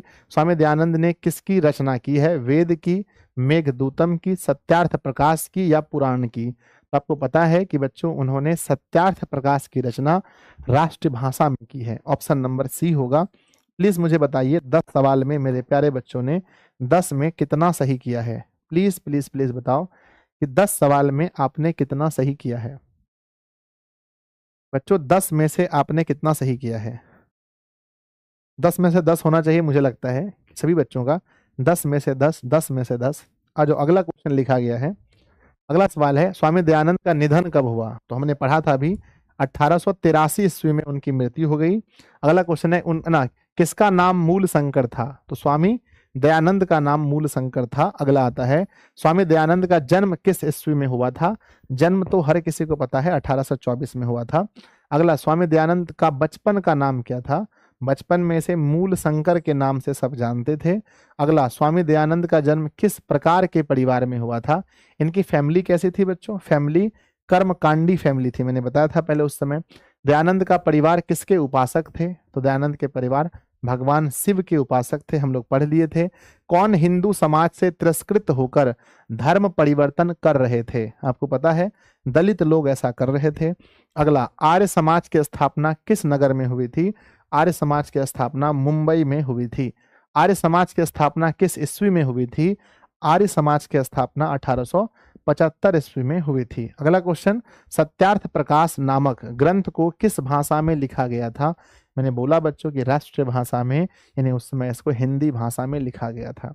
मेरे सभी प्यारे बच्चे बताएंगे कि 20 सवाल में से आपने कितना सवाल सही किया है? 20 में से, 20 में से, 20 सवाल में से आपके कितने सवाल सही हो गए? प्लीज मुझे भेजिए कि महोदय हमारे 20 में से पूरे 20 हो गए, 19 हो गए, 18 हो गए, कितने सही हो गए? मिस्टेक हो ही नहीं सकता है, गलती से भी आप चाह के भी गलती नहीं कर सकते हो। अगर आप बहुत अच्छे से पढ़ते हो तो चाह के भी मिस्टेक नहीं हो सकता है बच्चों, समझ लिया करो। अगला सवाल आपके सामने आता है 21 नंबर में, किस काल में समाज दूषित हो गया था? हम लोग पढ़े थे ना कि मध्य काल में समाज पूरी तरह से दूषित हो चुका था। अगला, रात्रि जागरण को छोड़कर मूल शंकर कहाँ गए? वो घर चले गए थे, ऑप्शन नंबर बी होगा। किसकी स्थापना 1875 में हुई थी? 1875 में आर्य समाज की स्थापना हुई थी मुंबई में। अगला, किसका प्रचार दयानंद ने किया था? शुद्ध तत्व ज्ञान का प्रचार दयानंद ने किया था, ऑप्शन ए। अगला, समाज और शिक्षा के उद्धारक कौन थे? समाज और शिक्षा के उद्धारक कौन थे? स्वामी दयानंद थे, ऑप्शन बी। अगला आता है मध्यकाल में किसके आडंबर दिखावा था? मध्यकाल में किसमें आडंबर दिखावा था? तो बच्चों धार्मिक काम में बहुत ही ज्यादा दिखावा हो रहा था पूजा पाठ में। अगला, कौन मेधावी थे? तो बच्चों मेधावी की बात करें तो दयानंद पढ़ने में बहुत मेधावी थे, शुरू से ही बहुत मेधावी थे। किसकी शाखा देश विदेश में है? तो अभी थोड़ी देर पहले पढ़े थे कि आर्य समाज की जो शाखा है वो देश विदेश में है। मूल शंकर को किसकी प्रति अनास्था हो गई? किसके प्रति अनास्था हो गई? तो जब उन्होंने मूसे को प्रसाद खाते देखा तो मूर्ति पूजा के प्रति उनके मन में अनास्था हो गई। अगला, कौन प्रसाद खा रहा था? चूहा, बाघ, बैल, बकरा। तो चूहा खा रहा था मेरे बच्चे। अगला सवाल है, सत्यार्थ प्रकाश के रचनाकार कौन है? सत्यार्थ प्रकाश जो ग्रंथ है वो खुद दयानंद का ग्रंथ है, ऑप्शन डी। अगला, स्वामी दयानंद कौन थे? स्वामी दयानंद समाज सुधारक थे। याद रखना बच्चों, कैसे थे?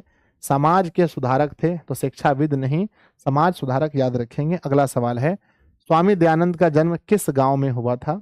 स्वामी दयानंद के गांव का नाम आपको पता है, ये टंकारा नहीं, कंटारा नहीं बच्चों टंकारा गांव में हुआ था, ऑप्शन सी। अगला आता है, स्वामी दयानंद के लिए कौन सा पर्व उद्बोधक सिद्ध हुआ? यानी कौन सा ऐसा पर्व था जो उसके जीवन का टर्निंग पॉइंट था बच्चों? दुर्गा पूजा, दीपावली, रामनवमी या शिवरात्रि? आपको सबको पता है शिवरात्रि टर्निंग पॉइंट था जीवन का। DAV दयानंद एंग्लो वैदिक विद्यालय की स्थापना किसने की? बच्चों DAV कॉलेज जो स्थापना है विद्यालय, इसकी स्थापना स्वामी दयानंद के मरने के बाद हुआ था। 1883 के बाद उसके अनुयायियों ने किया था, शिष्य ने।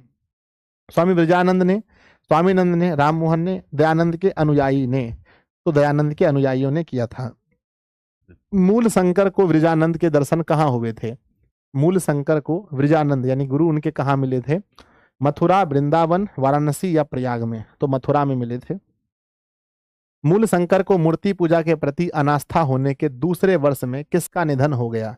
मूल शंकर की माता का, मूल शंकर की बहन का, मूल शंकर के पिता का, मूल शंकर की पत्नी का? अब बताओ यहाँ क्या ऑप्शन देंगे? ससुर दिया था वहां, यहाँ ऑप्शन में भी नहीं है, तो मूल शंकर की बहन का। अगला सवाल है बच्चों, खत्म हो गया। अब यहाँ से क्वेश्चन बैंक 37 में मुझे भरोसा है अपने प्यारे प्यारे बच्चों पर, है ना। दिशा ऑनलाइन क्लासेस का बच्चा नहीं रहेगा कच्चा, क्योंकि वो पढ़ता है सच्चा और सच्चा। तो प्लीज बच्चों एक बार मुझे बताएंगे कि आप लोगों ने 37 सवाल में से 37 में से कितने आंसर किए? मुझे उत्तम कुमार, मधु कुमारी, तृप्ति, प्रिया कुमारी, है ना, दिलखुश, सरवन, पप्पू, सुशील, आदर्श, आप सभी पर मुझे बहुत फक्र होता है, गर्व होता है कि आप लोग 37 में से 37 सही किए। यानी संस्कृत में कोई सवाल गलत हो जाए ऐसा हो नहीं सकता है। आइए बच्चों शुरू करते हैं हमारा क्वेश्चन बैंक। क्यों भी कहता है कि भैया देखो हम वही हैं जो बिहार बोर्ड ने हमसे पूछा है। बिहार बोर्ड के द्वारा पूछे गए प्रश्न है कि स्वामी दयानंद के लिए कौन सा पर्व उद्बोधक सिद्ध हुआ? तो याद रखना शिवरात्रि। अगला सवाल है, स्वामी दयानंद का जन्म किस गांव में हुआ? तो स्वामी दयानंद का जन्म टंकारा में हुआ, ऑप्शन नंबर सी। अगला सवाल, स्वामी दयानंद का जन्म किस परिवार में हुआ? ऑप्शन कर्मकांडी परिवार में हुआ। याद है आपको? सवाल अगला है, DAV विद्यालय की स्थापना किसने की?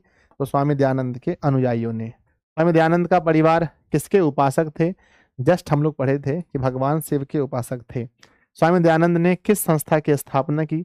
जस्ट हमने पढ़ा था आर्य समाज की स्थापना 1875 में की। स्वामी दयानंद के बचपन का नाम क्या था? हम लोग जस्ट पढ़े थे मूल शंकर बचपन का नाम था। स्वामी दयानंद की शिक्षा की शुरुआत किस भाषा से हुई? अभी जस्ट पढ़े थे संस्कृत भाषा से हुई। स्वामी दयानंद कौन थे? जस्ट पढ़े थे समाज सुधारक थे।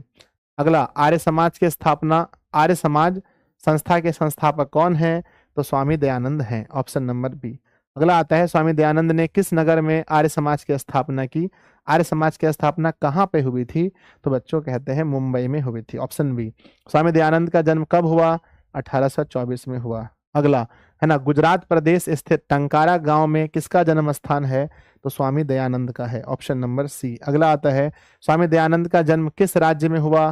तो बच्चों गुजरात में हुआ। याद है आपको? अगला पूछा है, रात्रि जागरण को छोड़कर कहाँ चले गए? तो रात्रि जागरण को छोड़ के वो अपने घर चले गए थे, और घर को भी छोड़कर मथुरा चले गए बाद में। स्वामी दयानंद घर को छोड़कर घना घूमते घूमते कहाँ पहुंचे? तो घर को छोड़कर कहाँ पहुंचे? मथुरा पहुंच गए थे। DAV विद्यालय की स्थापना कब हुई? 1883 के बाद कह लो, या 1883 में, मृत्यु के बाद 1883 में। अगला सवाल है, स्वामी दयानंद के गुरु कौन थे? तो उन विरजानंद उनके गुरु थे। अगला क्वेश्चन है, सत्यार्थ प्रकाश के लेखक कौन है? तो स्वामी दयानंद हैं, जो उनका प्रमुख अपना ग्रंथ है। बच्चों खत्म हो गया। तो बच्चों प्लीज मुझे बताओ कि 19 सवाल बिहार बोर्ड ने अभी तक पूछे हैं इस चैप्टर से, और आपको क्या लगता है कि 19 सवाल में आपने कितने सवाल सही किए? मेरे बच्चे मुझे आप पर पूरा भरोसा है कि आपने 19 में से 19 सवाल सही किया होगा, और एक भी सवाल मिस्टेक नहीं हुआ होगा। बच्चों जैसा हमारा ऑब्जेक्टिव एग्जाम के लिए मोस्ट इंपॉर्टेंट है वैसा ही सब्जेक्टिव भी है, तो प्लीज आप लोग फोकस करेंगे कि 2 नंबर जो है, 2 अंक जो है वो सब्जेक्टिव से हैं। तो क्या आप सभी सब्जेक्टिव के लिए तैयार हैं? एक बार हाँ या ना लिखकर भेजिए कि यस सर तैयार हैं। तो अब प्यारे बच्चों हम लोग सब्जेक्टिव पर फोकस करेंगे, ठीक है। 1 इंच भी मत हिलना, पूरा देखना बच्चों। पूछा गया है पहला सवाल कि स्वामी दयानंद कौन थे, उनके बारे में लिखिए। भाई साहब इनके बारे में लिखते लिखते हाथ थक जाएगा कि स्वामी दयानंद कौन थे। स्वामी दयानंद आधुनिक भारतीय समाज के महान उद्धारक थे। उसने स्त्री शिक्षा, है ना, स्त्री शिक्षा, माफ कीजिएगा, बाल विवाह, मूर्ति पूजा खंडन, छुआछूत एवं, अच्छा माफ कीजिएगा, यहाँ बाल विवाह नहीं विधवा विवाह होगा, विधवा विवाह और वहां लिखा है बाल विवाह जैसे कार्यों में महत्वपूर्ण योगदान दिया है। क्या आप लिख पाएंगे? तो प्लीज एक बार दिल बनाकर भेजिए गुरुजी, बहुत प्यार से हम लोग लिख पाएंगे। सवाल अगला है, स्वामी दयानंद कब से मूर्ति पूजा के विरोधी हो गए? सबको पता है स्वामी दयानंद कब से मूर्ति पूजा के विरोधी हो गए और क्यों हो गए? कहते हैं जब उन्होंने एक मूसे को भगवान शिव पर चढ़ाए गए प्रसाद को खाते हुए देखा तो उनके मन में ऐसा लगा कि यदि भगवान मूर्ति में होते तो मूसे को प्रसाद खाने कभी ना देते। तो बच्चों लिखा गया है शिवरात्रि के रात स्वामी दयानंद ने एक मूसक को भगवान के चढ़ाए गए प्रसाद को खाते हुए देख लिया, जिससे उसके मन में मूर्ति पूजा के प्रति अनास्था समाप्त हो गई और उसी रात उसने घर का त्याग कर दिया। ऐसा नहीं है बच्चों, उसी रात वह घर का त्याग नहीं किया था और वह रात्रि जागरण छोड़कर घर चले गए, ये लिखना था। और वह रात्रि जागरण छोड़कर घर चले गए। छोड़कर कहाँ चले गए? घर चले गए। हो जाएगा? बोलो यस और नो। लिख देंगे बच्चों, हाँ या ना, हाँ या ना। एक बार प्यारा सा इमोजी बना के भेजेंगे गुरुदेव, हो जाएगा। सवाल नंबर 3 है कि स्वामी, है ना बच्चों, स्वामी दयानंद ने समाज के लिए क्या क्या किया? आपको मैंने पढ़ाया था बच्चों क्या क्या किया, सबको पता है। इतना नहीं लिख पाएंगे तो फिर क्या फायदा? सर उन्होंने शिक्षा पर बल दिया, स्त्री शिक्षा पर बल दिया, बाल विवाह को उन्होंने खत्म किया, विधवा विवाह को फिर से स्टार्ट करवाया, ये सब चीजें उन्होंने किया था। नेक्स्ट अगला सवाल है, स्वामी दयानंद का जन्म कब और कहाँ हुआ था? पता है 1824 में गुजरात के टंकारा में उनका जन्म हुआ था, ये भी बहुत अच्छे से मालूम है। अगला सवाल है, आर्य समाज की स्थापना कब और किसने की? आर्य समाज की स्थापना 1875 में स्वामी दयानंद ने की। अगला सवाल है बच्चों कि स्वामी दयानंद समाज के महान उद्धारक थे, कैसे? बच्चों इसलिए समाज के महान उद्धारक थे क्योंकि उन्होंने समाज के लिए बहुत सारे कार्य किए थे, है ना। जो समाज के लिए बहुत सारा काम करेगा तो वह समाज के लिए उद्धारक होगा ही होगा। अगला सवाल है बच्चों कि वैदिक धर्म के प्रचार के लिए स्वामी दयानंद ने क्या किया? वैदिक धर्म के प्रचार के लिए स्वामी दयानंद ने कुछ वेदों को हिंदी और संस्कृत में लिख दिया था। वैदिक धर्म और सत्य के प्रचार के लिए स्वामी दयानंद ने अपना पूरा जीवन समर्पित कर दिया। वेदों के प्रति सभी अनुयायियों का ध्यान आकर्षित करने के लिए उन्होंने वेदों के उपदेशों को संस्कृत एवं हिंदी में लिख दिया। तो बच्चों क्या आप लिख पाओगे? हाँ लिख कर भेजो कि हाँ सर मुझे पता है कि वैदिक धर्म के प्रचार के लिए उन्होंने क्या किया, एक इमोजी बनाकर जरूर भेज देना। अगला सवाल है बच्चों मध्यकाल।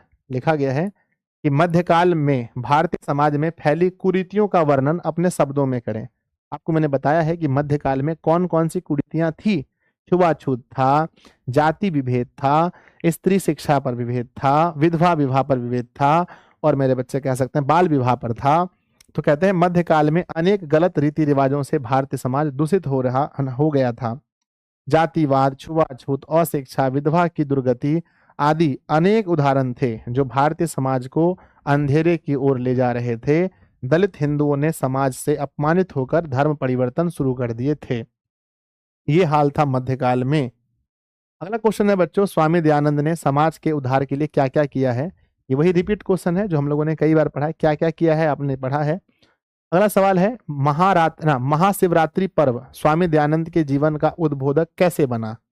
कैसे बना मतलब मेन टर्निंग पॉइंट कैसे बना? क्योंकि उसी रात उन्होंने एक मूसे को भगवान शिव पर चढ़ाए गए प्रसाद को खाते हुए देख लिया। तब उन्हें लगा कि भैया भगवान मूर्ति में कोई देवता देवी मतलब मूर्ति में भगवान नहीं होते हैं। ठीक है, तो लिखेंगे इस एक बार महाशिवरात्रि के दिन शिव उपासक के समय उन्होंने देखा कि एक चूहा भगवान शंकर की मूर्ति के ऊपर चढ़कर उन पर चढ़ाए हुए प्रसाद को खा रहा है। इससे उन्हें विश्वास हो गया कि मूर्ति में भगवान नहीं होते हैं। इस प्रकार वे मूर्ति पूजा के विरोधी हो गए और वेदों का अध्ययन कर सत्य का प्रचार करने लगे। इस प्रकार शिवरात्रि पर्व उनके जीवन का उद्बोधक बन गया, टर्निंग पॉइंट बन गया। तो बच्चों बोलो बांके बिहारी लाल की जय। बच्चों कॉन्ग्रेचुलेशन आप सभी को, आप सभी को बहुत बहुत बहुत congratulation, congratulation. It's time to celebration, है ना मेरे बच्चे। हम लोग चैप्टर नंबर कौन सा चैप्टर नंबर हम लोग बच्चों 9 भी खत्म कर लिए। बहुत अच्छा लगा होगा आपको, हम उम्मीद करते हैं। कैसा लगा प्लीज मुझे बताइए सभी लोग बच्चों। चैप्टर नंबर 9 खत्म, चैप्टर नंबर 9 खत्म। मेरे बच्चे अब ये बताओ, अब आगे आप क्या चाहते हैं? कल हम लोग बायोलॉजी कल से स्टार्ट कर दें, या मेरे बच्चे जो 5 चैप्टर बचे हैं इसको भी हम खत्म ही कर दें, ताकि संस्कृत का मामला ही खत्म हो जाए। आपके पास 2 ऑप्शन देते हैं, आपको आज कमेंट करने भड़ भड़ के। जो लोग चाहते हैं कि गुरुजी संस्कृत पहले पूरा खत्म कर दो ताकि हमारा संस्कृत का टेंशन खत्म हो जाएगा, फिर हम लोग अच्छे से साइंस पढ़ना है, बायोलॉजी जो पढ़ना है पढ़ेंगे।